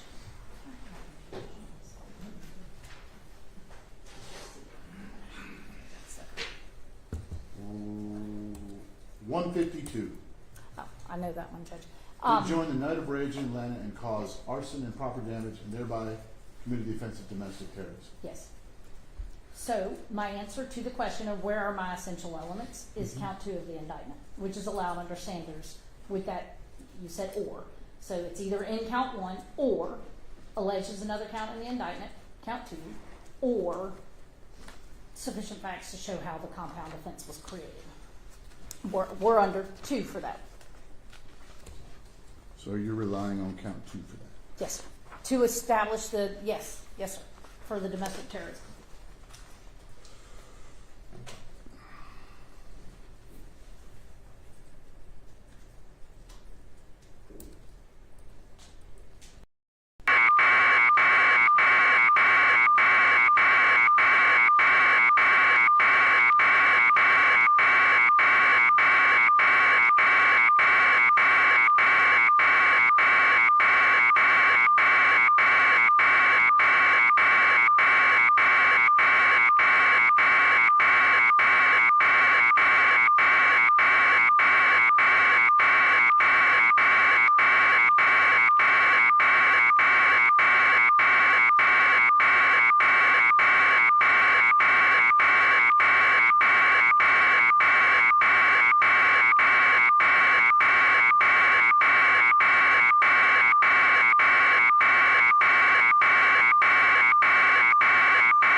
predicate acts, No, sir, it is not. and none of them are individually identified as predicate act. So how is that not leaving it up to the defense to figure out which predicate acts they need to defend against? Because let's say there's only 5 of them, and they can knock out 3. They win, right? Well, you gotta have 2 predicate acts. If you only got to get 3 to win, okay, Mrs. Samuels? I did mention that I'm not good at math. Could y'all quit? I'm mathematically correct, am I not, Mr. Samuels? We win if we knock out 4. You win if you knock out 3. There's still 2 left in your. No. If there's only 4 and you knock out 3, there's only 1 left. Okay. I'm lost. I thought he said 5. So, Yes, sir. if they don't know how many predicate acts they have to defend against, how is that not leaving them to guess? Because they're going to marshal their energies. Because if somebody bought food, and that's an overt act, they might not give a fat baby's behind about fighting that one. They may say, yeah, my guy bought food. Yeah. Okay, so how are they not left to guess which ones are and which ones aren't? Because some of them are crimes, and you're saying, well, it's pretty obvious that this is a crime. But on the other hand, you're now telling the court, well, predicate acts don't even have to be crimes. That's true. Under Dorsey. Agreed. Yes, sir. How are they supposed to know which is which? Based on the contents of the indictment and the allegations, and the statute, and how it's defined. And in fact, And I think if you would have said, hey, this is a predicate act under 5B, this is under 5A, Roman numeral, whatever. If you had identified that, instead of leaving it up to them to guess, they would know how many out of 225 are the predicate acts that they've got to marshal their resources for. I do not disagree that if we had delineated, that it would make it easier and better for the defense. How about we call it perfect? Well, perfect in the sense that it's not actually required as the state's position, because they offer no authority whatsoever for the position that the state must delineate or with nomenclature. So there is, and I did look. Maybe there's a case out there. If so, I'd like to see it. I have not been able to find it. But there is no authority that the state is aware of or that I have seen cited by the defense that says that to be a sufficient allegation in the indictment that a RICO count charge must delineate these are predicate acts. And, Judge, in that context, there is a case, Brown v. Friedman, 222 Georgia Appeal, Georgia App 213 on page. I'm sorry. How about just the fact that an indictment has to enable the defendants to prepare for trial, and if they don't know what predicate acts that make up one of the three counts, if they don't know which acts are going to get their clients in trouble for that one count, how are they able to prepare? They've got to guess how many out of 225. Because like I said, if there's 5, then they got to knock out 4. If there's 200, then they got to knock out 199. But they're left to guess. And Judge, I would go back and I'd come back to Brown, but give me 2 seconds to find the cases I have cited. Especially where a predicate act doesn't have to be a criminal act. That makes it even harder to show with just there are no elements to put in there. What's the element of a criminal act? Well, it's not a criminal act, it's a predicate act. Judge, and I do not have this the entirety of this case in front of me. However, I think this case was cited by the defense. 303 Georgia App 183 at 186. Hold on a second. 303 Georgia App. Yeah. Yes, sir. 183 at 186. And in candor, I do not have the entire case before me, but I have a quote from that. State v. Bear, Yes, 2010. On page 186.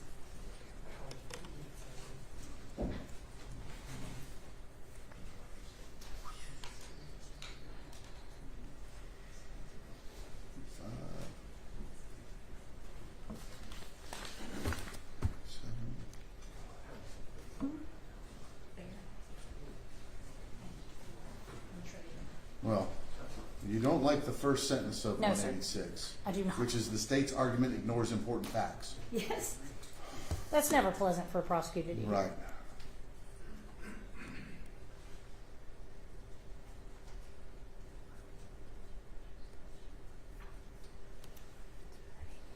The test for determining sufficiency of the indictment, is that the language you want me to read? Yes, sir.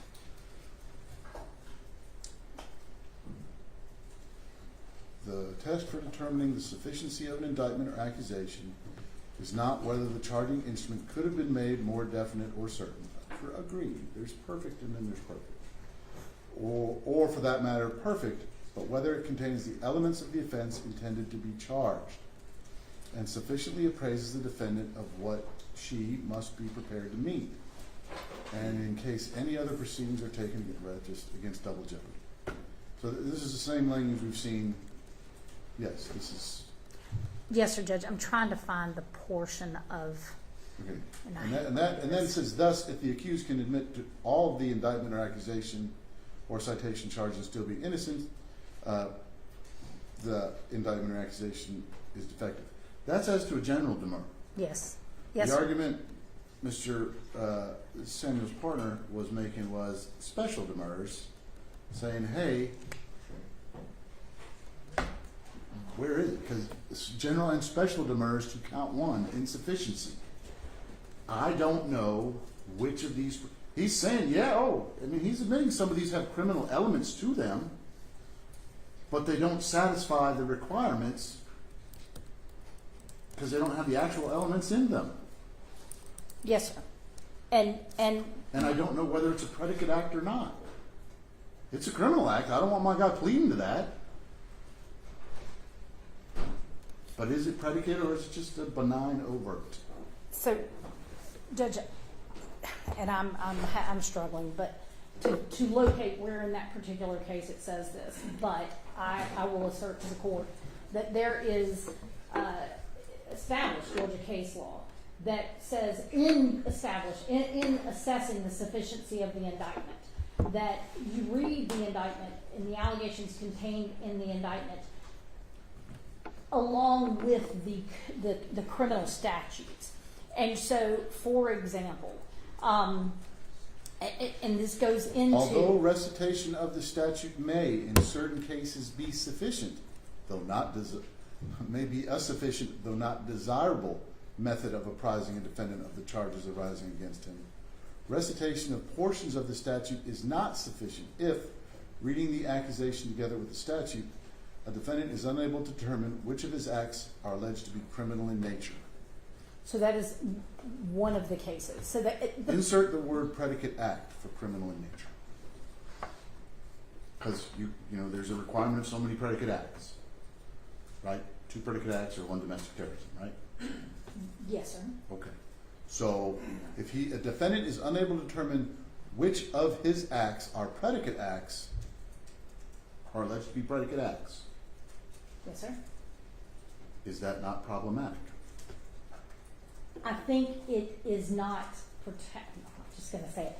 I think it is not the best way. I think that it would be more clear, but I do not think that it is fatal to not identify them. And let me give you Brown, and I do have a copy of that whole case, Judge. Brown v. Friedman, it's a civil case, and so I understand that it's a RICO case and therefore has... Sorry. Not for nothing. Yes, sir.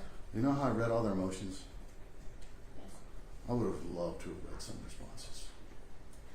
And as Mr. Samuel pointed out, I had nothing to read from the state on this. Nothing. Yes, sir. And it's been 2 years.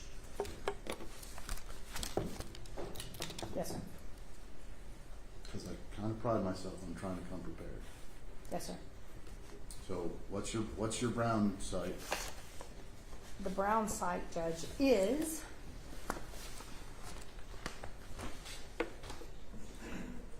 .222 Georgia App 213, and I'm gonna. Hold on.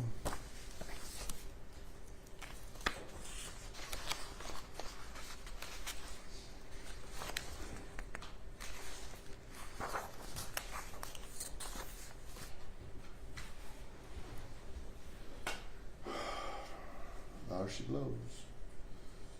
All of these cases cited by both sides all have big yellow squares, big yellow triangles next to them. I will tell you that there was not a single one that I'm citing that you don't look, because it's all distinguishing, and so it's and it's on other grounds. yes. It's, well, again, all right, I'm on it. So Judge 217, and essentially the reason I am directing the court to this is this was not particularly the primary issue in the case. However, in that case, It's a summary judgment case. it is a Okay. summary judgment case, and Brown contends that the trial court erred in granting the summary judgment to the defendant Friedman on the RICO claim, a RICO violation with the code section, and any subsequent recovery through another code section requires that Brown show an injury, a pattern of racketeering activity. A pattern requires at least 2 interrelated predicate offenses. Here's the important part. In her complaint, Brown does not expressly allege which of the acts she recites in her narrative of events constitute predicate criminal acts for RICO purposes. In her brief to this court and in her response to Friedman's motion below, she alleges theft by conversion, theft by deception, and mail fraud, which constitute RICO predicate acts. Although she does not specify all the acts which she alleges constitute these crimes, at this point she is not required to do so. Friedman can ask for a more definite statement. So, Friedman's not going to prison if he loses. I said that it was a civil case right off the Yeah, bat. that's And so, but my point is, Judge, that the only case law. let me rephrase it. Friedman didn't face prison if you like. That's correct. That's correct. Because last time I checked, there is no mandatory sentence on it. Correct. Correct. And it's not mandatory on DT. Five, but it can be probated. I was about to say. So With the agreement of the state. What, on domestic terrorism? yes, No, on racketeering it's 5 to 20, but the 5 can be probated. Right, right. I was wondering about It's not mandatory prison time, but mandatory. Splitting hairs, it's not relevant. There's no mandatory incarceration from, potential mandatory incarceration for Mr. Friedman. That's true, Judge. I'm not Okay, so disputing this- that. It started at the very beginning, said this is a civil case. However, there is no, again, And at this point, she is not required to do so. they're talking about. Friedman may move for a more definite statement. Yes. We don't have that in the civil arena. What we have is a general and a special demurrer. And they are doing that. But you're not allowed to amend your complaint. You can't amend your indictment. Which is, so I think that's just easily distinguished away. So I'm going to close that window. Yes, sir. Close that window.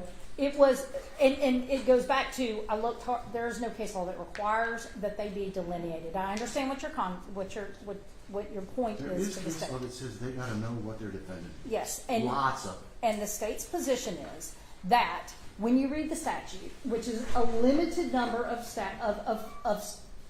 excuse me, when these lawyers or their clients read the statutes, which defines specifically what racketeering activity is, and it defines which racketeering activity, which criminal offenses can be racketeering offenses, and then it defines in subsection B a much narrower limitation of which criminal offenses, acts, or threats involving those criminal offenses can be the basis of racketeering activity, and that from that, when the state alleges that he participated in, and I don't have one in front of me because I just turned the page, but when there's an allegation in a paragraph in those 225 predicate acts, overt acts, and it says he did X, Y, and Z, facilitating an arson, or and the word arson is used, I think any rational person and reasonable person would know that that is an activity or an action or an allegation of an act or threat involving arson. So, yes, I think Okay, so then it's a criminal act, right? it would be under B. So no, sir, we don't have to allege that. We don't have to allege an arson. We have to allege under B. We have to allege that they committed an act or a threat involving arson. And so when we say, let me find one, Judge, if you don't mind. Will you find Please. one of the paragraphs that mention arson that don't charge arson for me, please? And Mr. Fowler's going to give me an example. Actually, 194. Hang on, I may have one.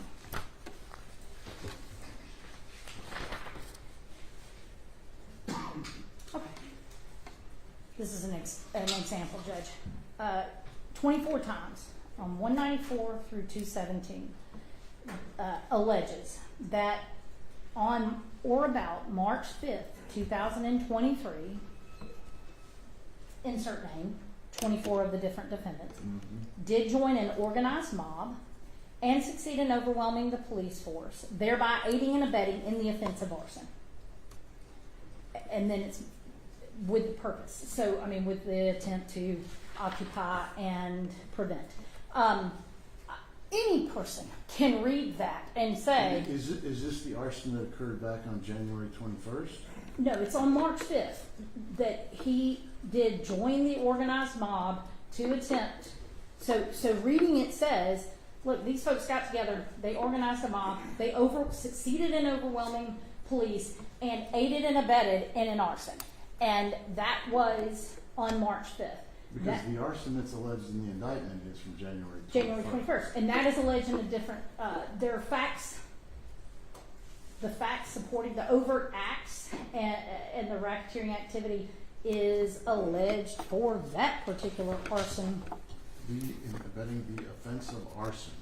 How are they supposed to know which act of arson they're defending against? So first of all, I don't think that's where we get into, I don't think you have to allege that. It's just like that Dorsey case. Well, while I understand people may want us to have to, we don't. Is aiding and abetting arson not a crime?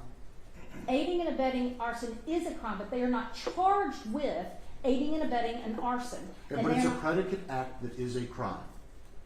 We're not, Yes? it can technically fall under A, but that's not how we're charging it. And We if- don't know because you didn't say.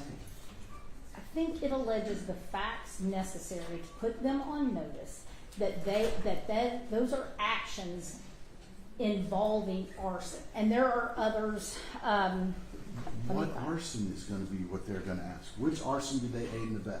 the one on Because the only March- one that's listed is the one on the 21st. That's the only separate offense of arson, but Okay. it is not the only arson that's mentioned because it specifically says on March 5th, they aided and abetted an arson. They're not Okay. separately charged with that, but Can you show me an overt act in the list of 225 that just talks about arson? Because I'm looking, like I said, it may be. 205 from 194 on. I don't know if it uses the word arson, Judge. 2 seconds. Is arson used elsewhere in the overt acts? Can you check for me? Well, And I again, can how are they look. not guessing then? I'm not trying to be flip. I'm Okay. genuinely curious. So, Judge, to the ones I'm talking about, the 24 that I'm speaking of, Starting at 194. starting at 194. Okay. I will mention, if we look at Dorsey, I understand the court's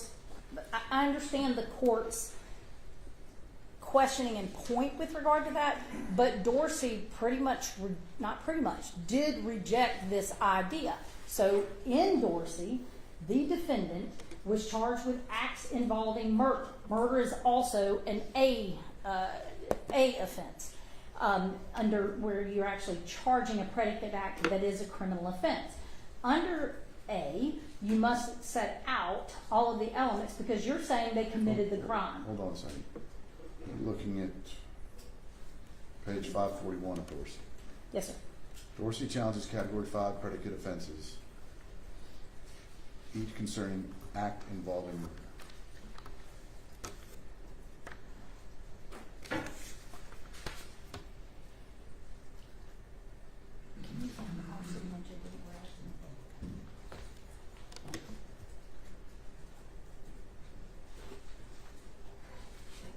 Oh, there's one.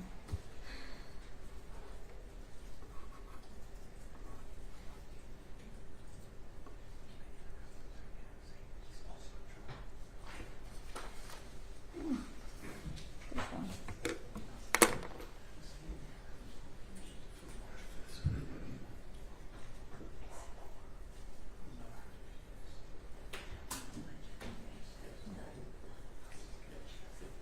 Okay, here's the difference though. I don't think I heard them say, Mr. Garland, you correct me if I'm wrong. They're not arguing that that act can't be a predicate act.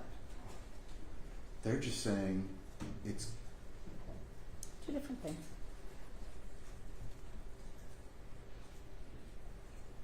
I understand, yes. he's not challenging that that can't be a predicate act. Not at this point, no, sir. Mr. Garland, is that correct? We need to know. He's just saying we need to know. And if it is, the indictment's got to tell us, not the state. The indictment's got to satisfy the requirements of the elements and the facts that apply to Well, it. and what she's So saying is, that's what- just like this said, an act involving murder, the state has said an act involving arson and terrorism, and domestic terrorism. Yes. And Your Honor, I could wait till the state's done, but Yeah, I do you have can. a response to All the right, Dorsey well. case. Go ahead. Go ahead. So, Judge, the other thing you had asked me for other references to arson, another reference to arson is where one of the, and let me not be let me not be vague, Please don't. Well, you may want. because I think that's what most of these folks here are accusing you of right now.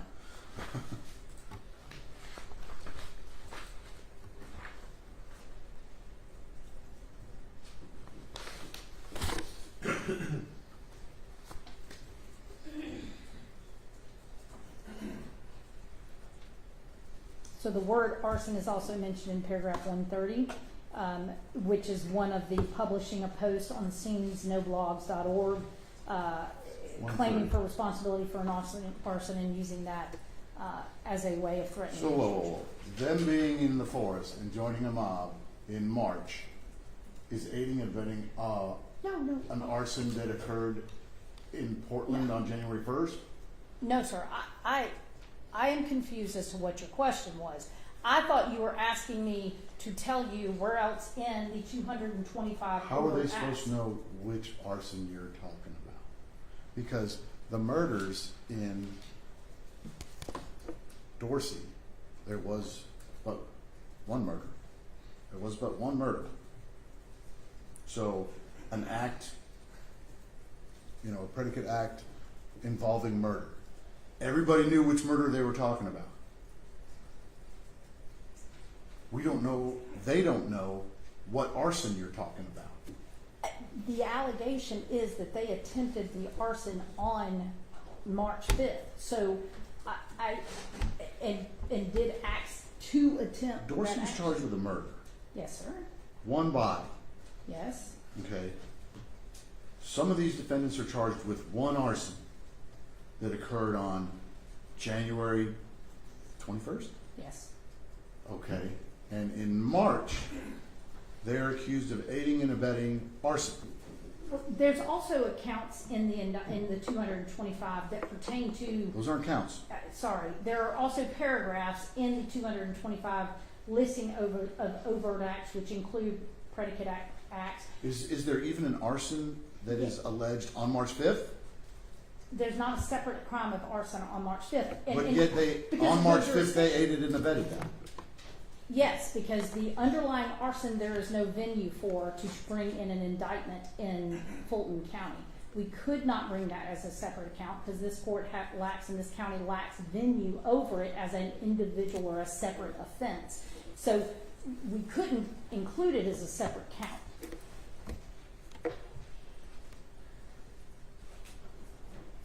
Okay. Because the fire was in DeKalb. Yes, sir. But our position, That might be information that they would have wanted to know about. Of this thing got burned up in this place. You may be 100% correct. Can't bring it as a separate account because it didn't happen here. yes, sir. But it puts them on notice as to what they've got to defend against.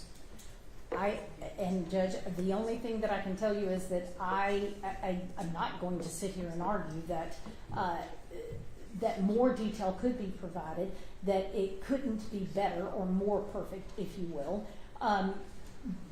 What the state's position to the court is that there is no legal authority and there is no case law or precedent or persuasive case law that supports the position that us failing to identify which overt acts that are also included directly and specifically in our indictment as including racketeering activity, that by failing to delineate which are overt acts and predicate acts, there's no case law or authority that says that that is a demurrable flaw in the indictment. That's my Sounds like position. no matter which way I rule, there's about to be case law on it.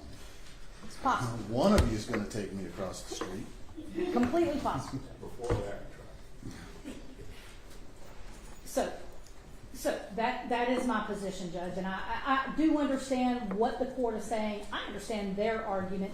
Why are you looking at me like that? Just the brow is furrowed, that's all. Okay. I didn't know if that had said something that you were questioning. So with regard to that issue about delineation and articulation, of which I think I've answered that. Whose alarm went off? That was me. $50, charity of your choice. Send me the receipt. Sure. supposed to take my son to climbing. All these people have climbing gear.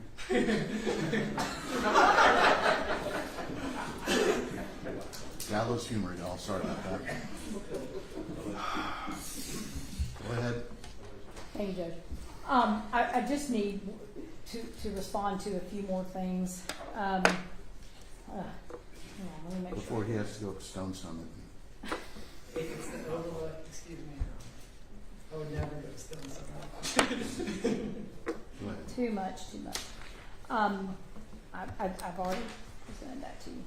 Okay, so there was arguments in the defense made that, for example, anything in claim in part one could be a predicate act, and Judge, I just quickly and bluntly, it just doesn't that lacks basis, because it's clearly delineated that it says, and the following are going to be or alleged to be overt acts in furtherance of the conspiracy, and some include.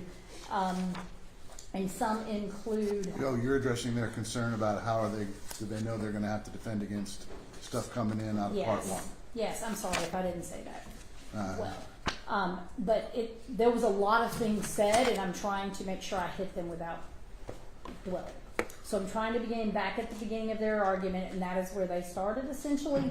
And the point is that it's very clear and is delineated in the indictment when the allegations regarding overt acts, which include predicate acts of racketeering activity, begins, and that is the language that has been stated, but it's Okay, part two. let me read you the chunk of language before part one. Before part one? Yep. Yes, sir. The end of, you got count one, racketeering. Lists all 61 folk. For said accused, individually and as persons concerned in the commission of a crime, and together with unindicted co-conspirators in the state of Georgia and the county of Fulton on or between May 25th, 2020 and August 25th, 2023, while associated with an enterprise, did unlawfully conspire and endeavor to conduct and participate in, directly and indirectly, such enterprise through a pattern of racketeering activity in violation of 1614(4)B, as more particularly described below and incorporated by reference as if fully and set forth herein, contrary to the laws of the state of Georgia, good order, peace, and dignity thereof. Part one, the enterprise. Yes, sir. So all the facts in the enterprise are incorporated into count one. You stand before me saying, hey, Judge, we're just talking about those 225 acts. I'll take you at your word. They can't. They got to take the indictment as written. Which says introduction, the enterprise, and one of the elements we It must says prove. part one, the enterprise. And then it gives an A, yes. introduction. Yes. B, defend the Atlanta forest. Yes. Anarchy background of defend the forest.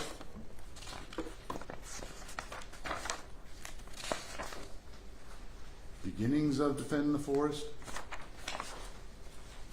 Public Safety Training Center, Shadowbox Studios, DeKalb County, land swap. These all have facts in there. Facts. Yes, sir. Okay. That defend the Atlanta forest overview. Defend the Atlanta forest funding. Now, and we run into the whole money laundering issue.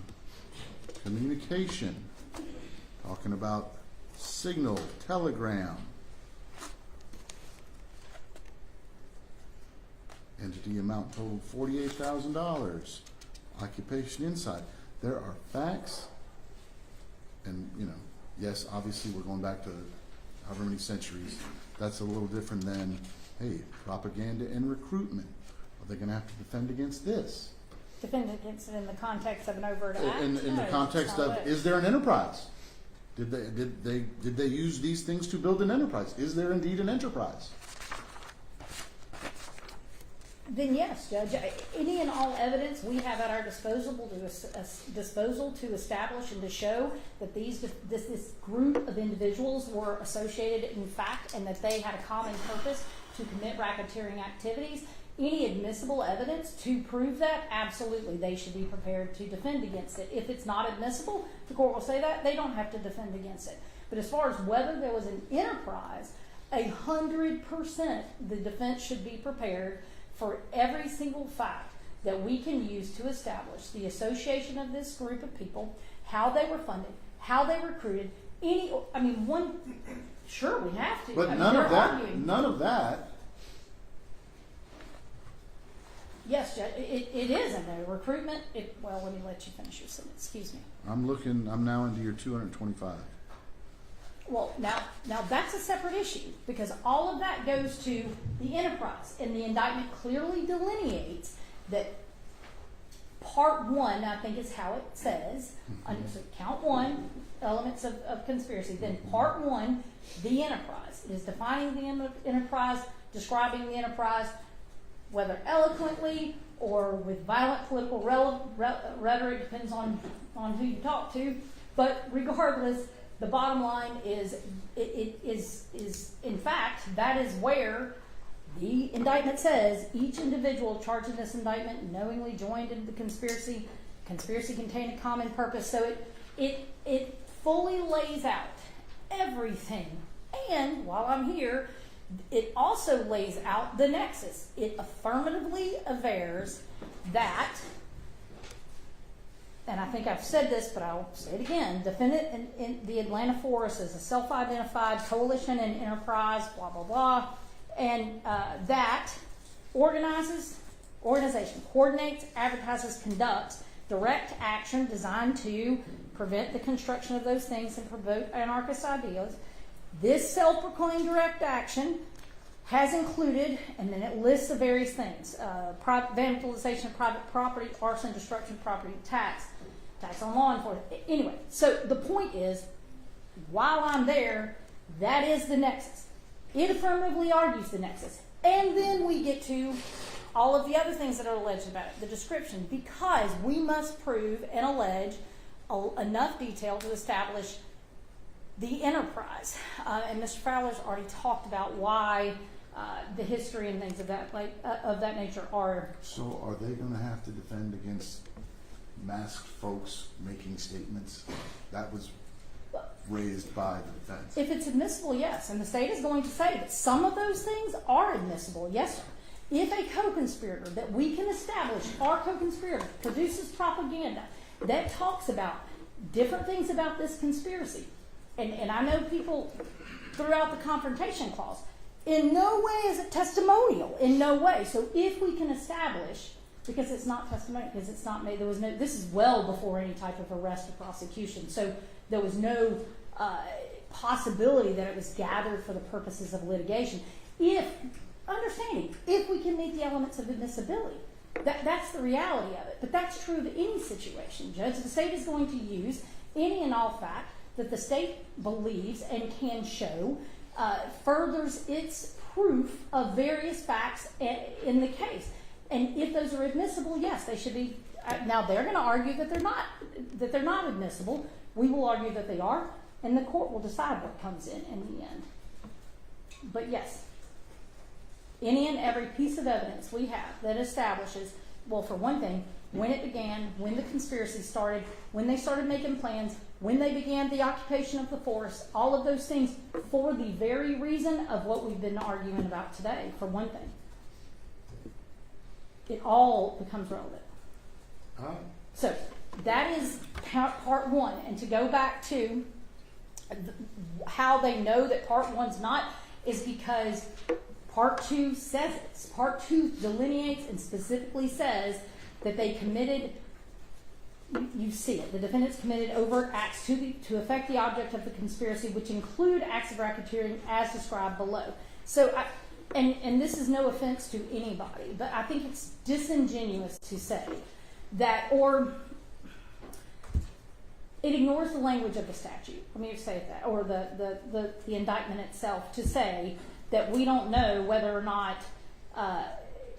the part one is also the overt acts and the predicate acts, because the indictment, while it could be better and it could specify which one of the overt acts are racketeering activity. Definitely it could, and it doesn't. It does delineate what acts we are saying are or could be or they might have to defend against. And then when you look to the statute, it is further limited. Not every act is going to, for example, the money transfers. Those are overt acts in furtherance of a conspiracy, allegedly. That's what we say they are. However, that in no way falls within any definition. It doesn't fall within the statute. It's not an arson. I mean, it's not related to arson, or it's not related to murder or robbery, kidnapping. It's not an act or threat. It's not with one of the one of the crimes, I need to slow down, one of the crimes under the 5A. And so, no, I mean, but it does require that analysis. So the state's position, Judge, is what I've said. And then, as far as whether or not there are other aspects, one of the things that they have alleged is that we have not drawn enough, or we haven't alleged, and they're said in different ways, but one of the arguments is, and Mr. Samuels said it, and I think it's been said multiple times, is they don't even say for example, they don't say my client did an overt act, or did a predicate offense. He or she is not charged, it's not charged in this crime or that crime. And I'll just say, Judge, we don't have to allege or prove that. We'll go back to Mr. Liberto since he's been the star of the day. That Mr. Liberto or any particular defendant charged in this indictment, we do not have to allege or prove that they ever committed a predicate act or that they ever agreed to commit a predicate act. And bear with me, Salinas v. State, and I know I should have briefed, Salinas versus United States.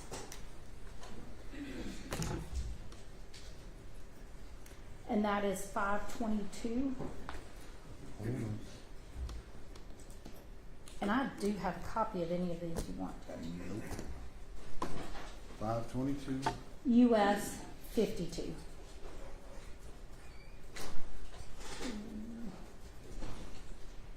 Figure out what page that is.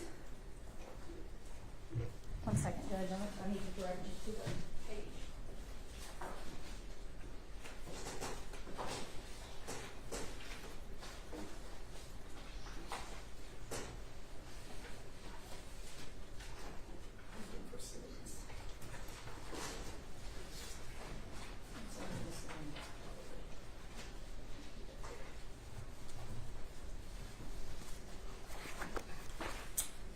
Don't have it.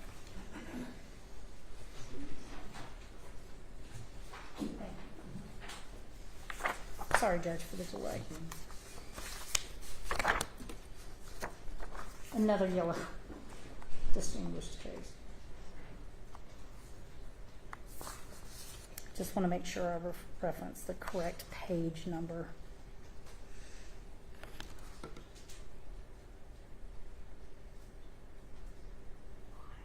It's going to be there.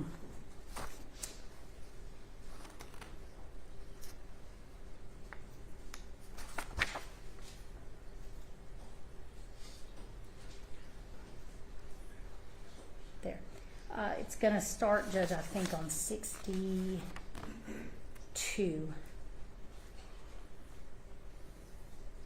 Get to the correct quote. If conspirators have a plan.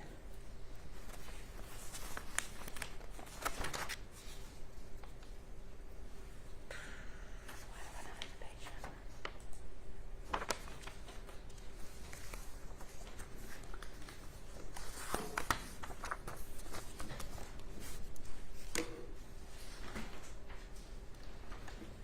Okay. So there's a portion of it, Judge, that quotes to United States v. Holt, and that's 236 U.S. 140.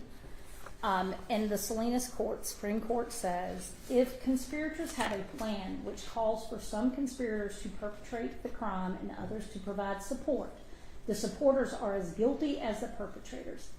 As Justice Holmes observed, Plainly, a person may conspire for the commission of a crime by a third person. A person, moreover, may be liable for a conspiracy even though he was incapable, of committing the substantive offense. And that's cited to Page Rabinowitz. 60, I don't see that on page 62. I may be on the wrong page. Let me find it. It's in there.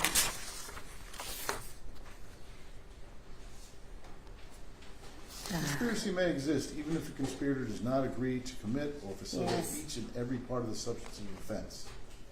The partners in the criminal plan must agree to pursue the same criminal objective and may divide up the work. Each is responsible for the acts of the other. Yes, sir.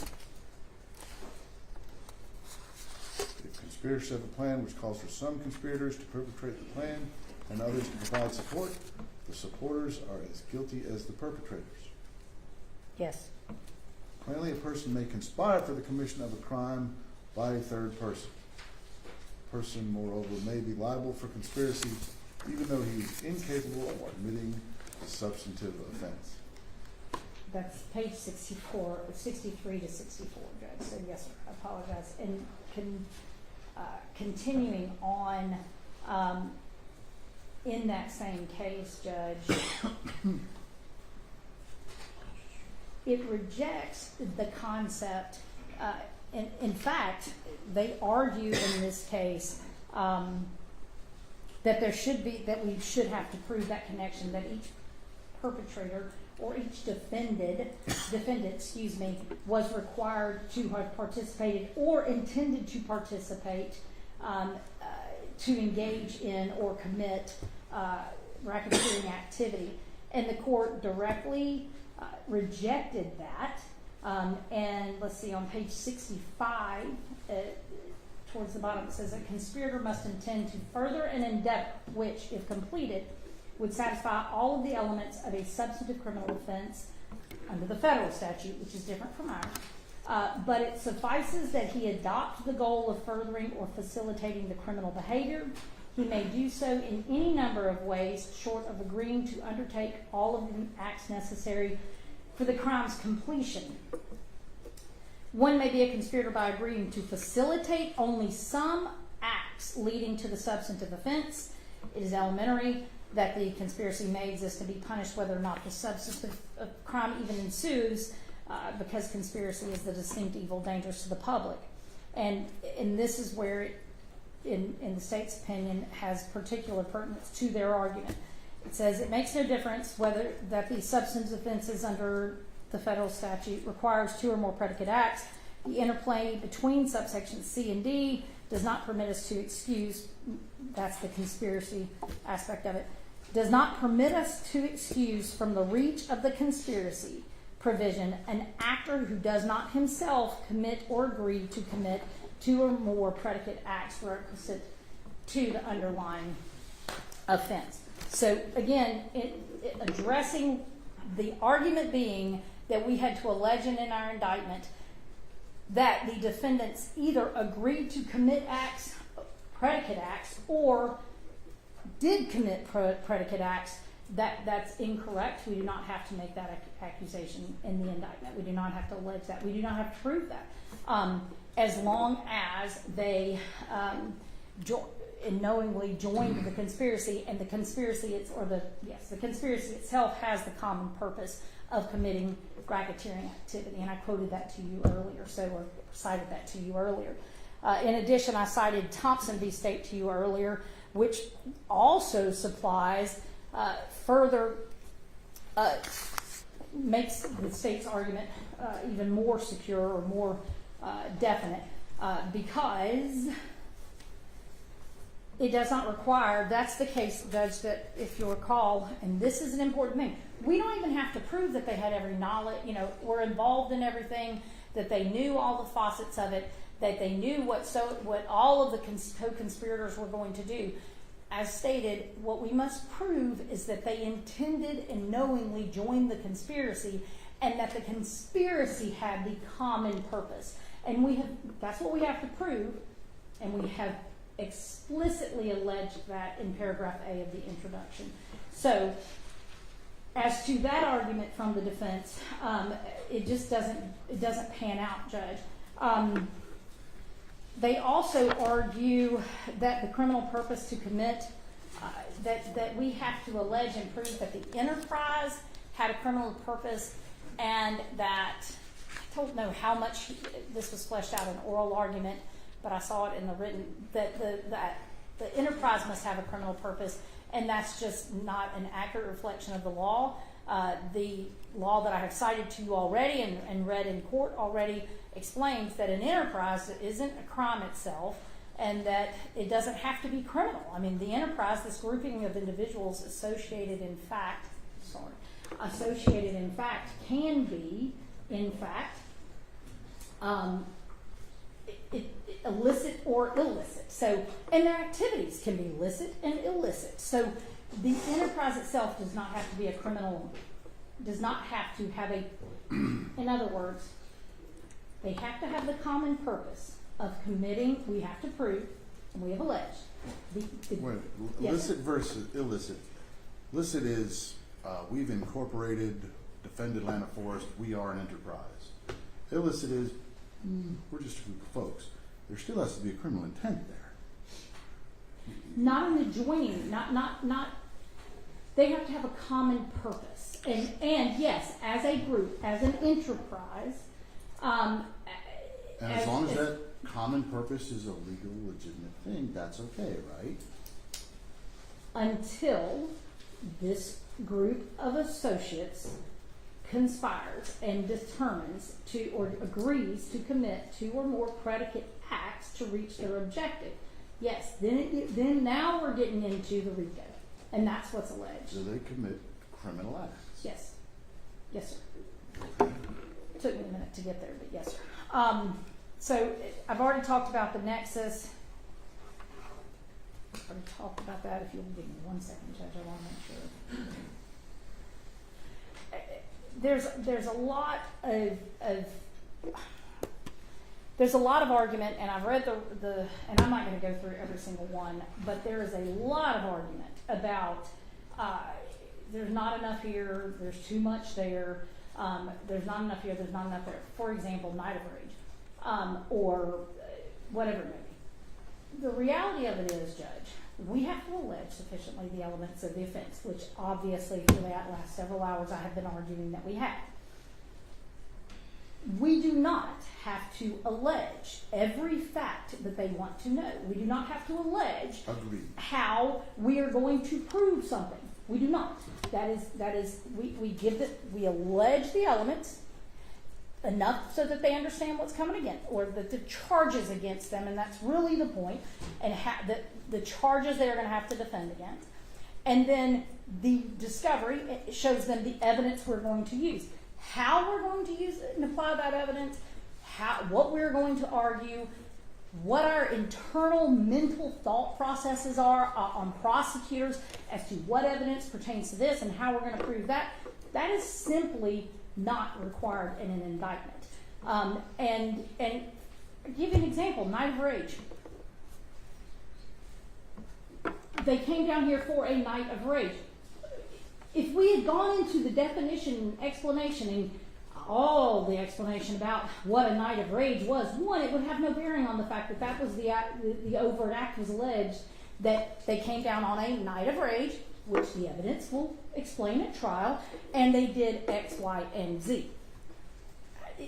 If we had gone through 15 paragraphs talking about this night of rage and where it came from and how we know they called it and all the calls to do it and all the things that different co-conspirators, named and unnamed, put out there on social media to stir up and stir violence, then we'd have been talking about political violence again, or rhetoric again. So it's not necessary.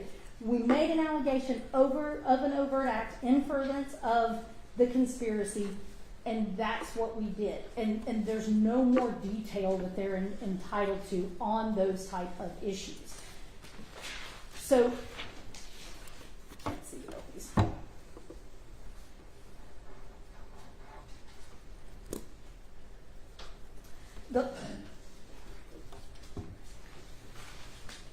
And Judge, I'll give you one last little example. I mean, I need to wrap it up, but the many things that they think they want to know are simply not required to be alleged in the indictment. I'll give you an example. Criminal trespass. The term criminal trespass. It says that so-and-so did commit a criminal trespass. And there's a lot of motions filed and people arguing about that. He's not charged with criminal trespass. It's listed as an overt act. Criminal trespass is not one of the offenses under 1614.3.5a. So it's not a criminal offense. It's not a racketeering activity under B. And so it's simply a statement. Okay, now that he committed this in furtherance of, could it be more specific? Sure. But is he entitled, because we use those words, to a full recitation of the elements of the offense? The state says no, because he's not charged with the offense. If we were charging him with criminal trespass, But you couldn't charge him with the offense because it happened in Yes. DeKalb County. true, but we're not. So we have not alleged criminal trespass in our indictment as a crime, and therefore. And again, what we're talking about is what is demurrable or not, or whether the indictment is valid or not. And that is not a valid basis to invalidate the indictment in the context that he's not charged with it. So the requirements that we set forth, every element of it, just does not pertain. We generally said that he committed a criminal trespass. Now, they can argue whatever they want to the jury at that point. But that is one example. There are many others, but I think the court gets the gist of my argument, which is the details that are necessary, the details that define and prove or allege, not prove, allege with sufficient particularity that all of the elements, Mr. Garland did an excellent job of articulating those elements, that the indictment has done so, and that while it could be better, it is sufficient. Okay? Your motion, Mr. Garland. You're up.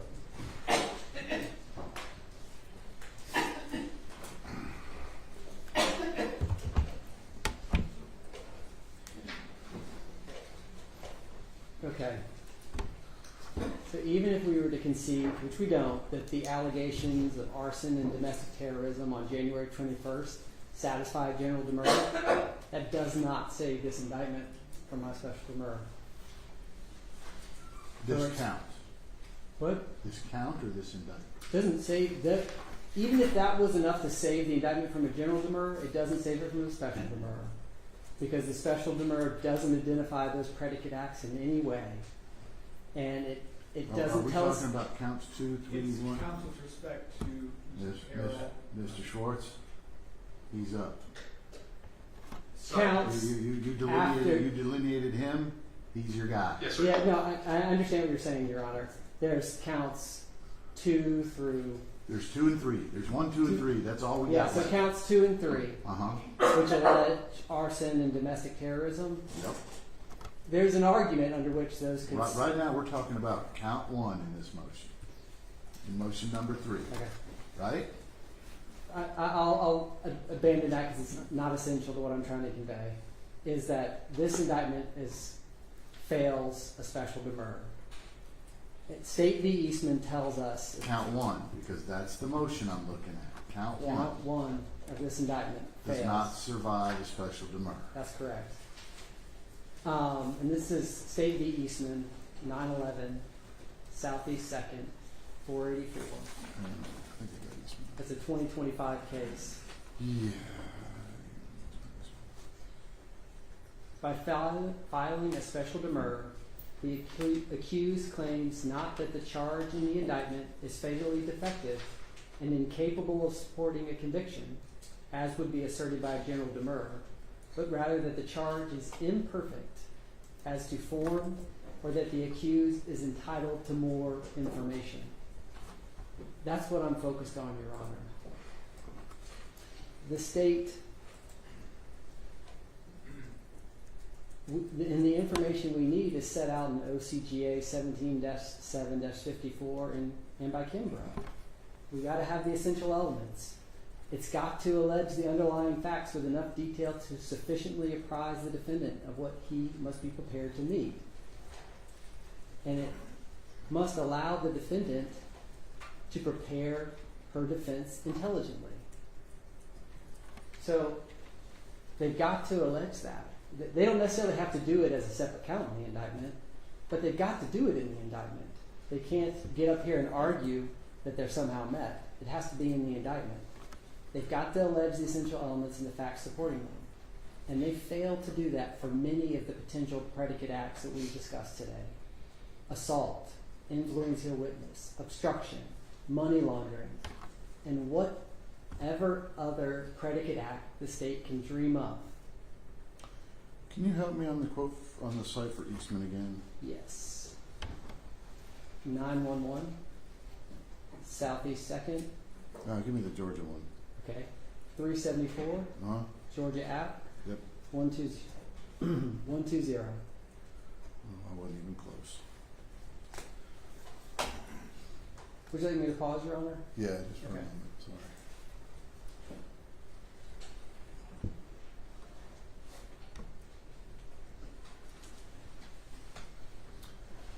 And that's at page 121. Okay, so you're saying, hey, these predicate acts that are criminal acts, I need my elements, et cetera, et cetera. Whereas I just heard from the state saying they're not charged with those. You don't have to give them the elements of them. Well, Because they're not charged with them because they happen in another jurisdiction. I think that's a red herring, Your Honor. I mean, Kimbrough and OCGA 17-7-54 are clear. We've got to state the essential elements. We've got to establish the underlying facts, right? It's required by Georgia law.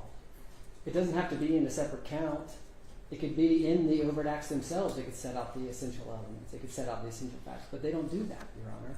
They don't do it for assault, influencing a witness, obstruction, money laundering, and whatever else they can dream up. The discussion of Dorsey and these 5B acts, it's not a red herring, but they're putting the emphasis on the wrong syllable in that case.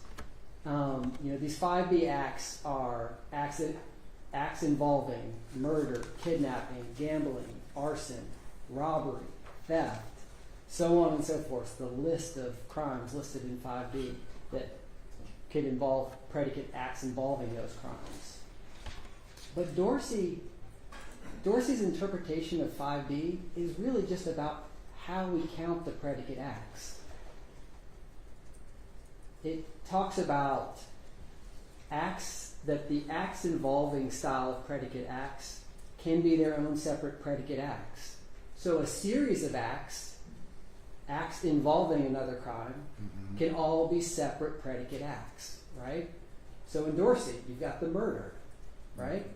That's one act. But then getting in the car, that's another act. Buying the gun, that's another act. These are all predicate acts under 5B. But what Dorsey has, that this indictment fails, is an allegation of the essential elements of the murder. It is an allegation of the essential facts supporting those elements, right? Dorsey is like, how many predicate acts are there in a murder, Judge? Well, we've got the murder, and then we've got the other acts involving it. But you got that murder. It's proved, it's alleged, that essential elements are alleged, and the facts supporting it are alleged.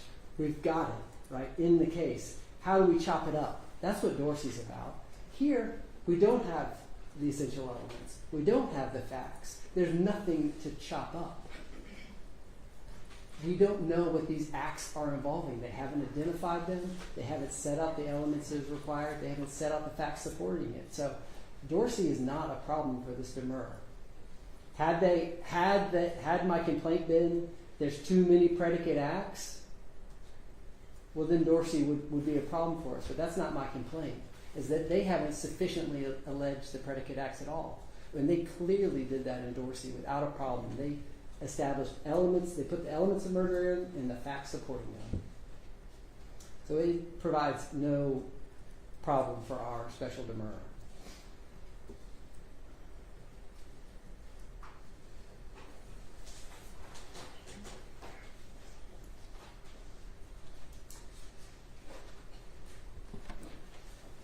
There was some discussion by the state about the allegations in part one of the enterprise. I've already discussed how it's both overbroad and lacks sufficient details, but as we've discussed, are those allegations of predicate acts because they're specifically incorporated into the overt acts that include the racketeering acts per the indictment? Does it include George Floyd? Does it include Rayshard Brooks? Does it include the masked man was he involved in an act involving felony obstruction? We don't know. We can't know. The indictment doesn't tell us. And in regards, let's see. And there are certainly things that this indictment doesn't allege that I want to know. And it doesn't have to allege everything I want to know, Judge. But it's got to get across some fundamental threshold so I can prepare a defense for my client. This indictment is a problem of the state's creation. It suffers as a result of how they drafted and indicted it. Georgia law prevents my client and all the other co-defendants from having to fight for their liberty based on an unintelligible indictment, and we ask Your Honor to grant this special demurrer.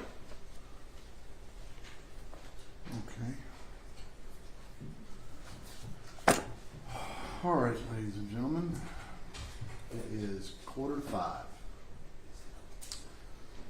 See you tomorrow. Before we go, I know Mr. Dejanine, you were making some noise over there about wanting to do something next. It was my intent. Number 4 was the lack of prosecutorial authority. Your Honor, I can wait till number 10. We're listed for number 10. Yeah, it'll come on. That's what y'all put the list together Yes. for. Okay. Everybody wants to go to the front of the line. See you tomorrow. Tomorrow, 9:30, Judge, same time, same place? Same bat time, same bat channel.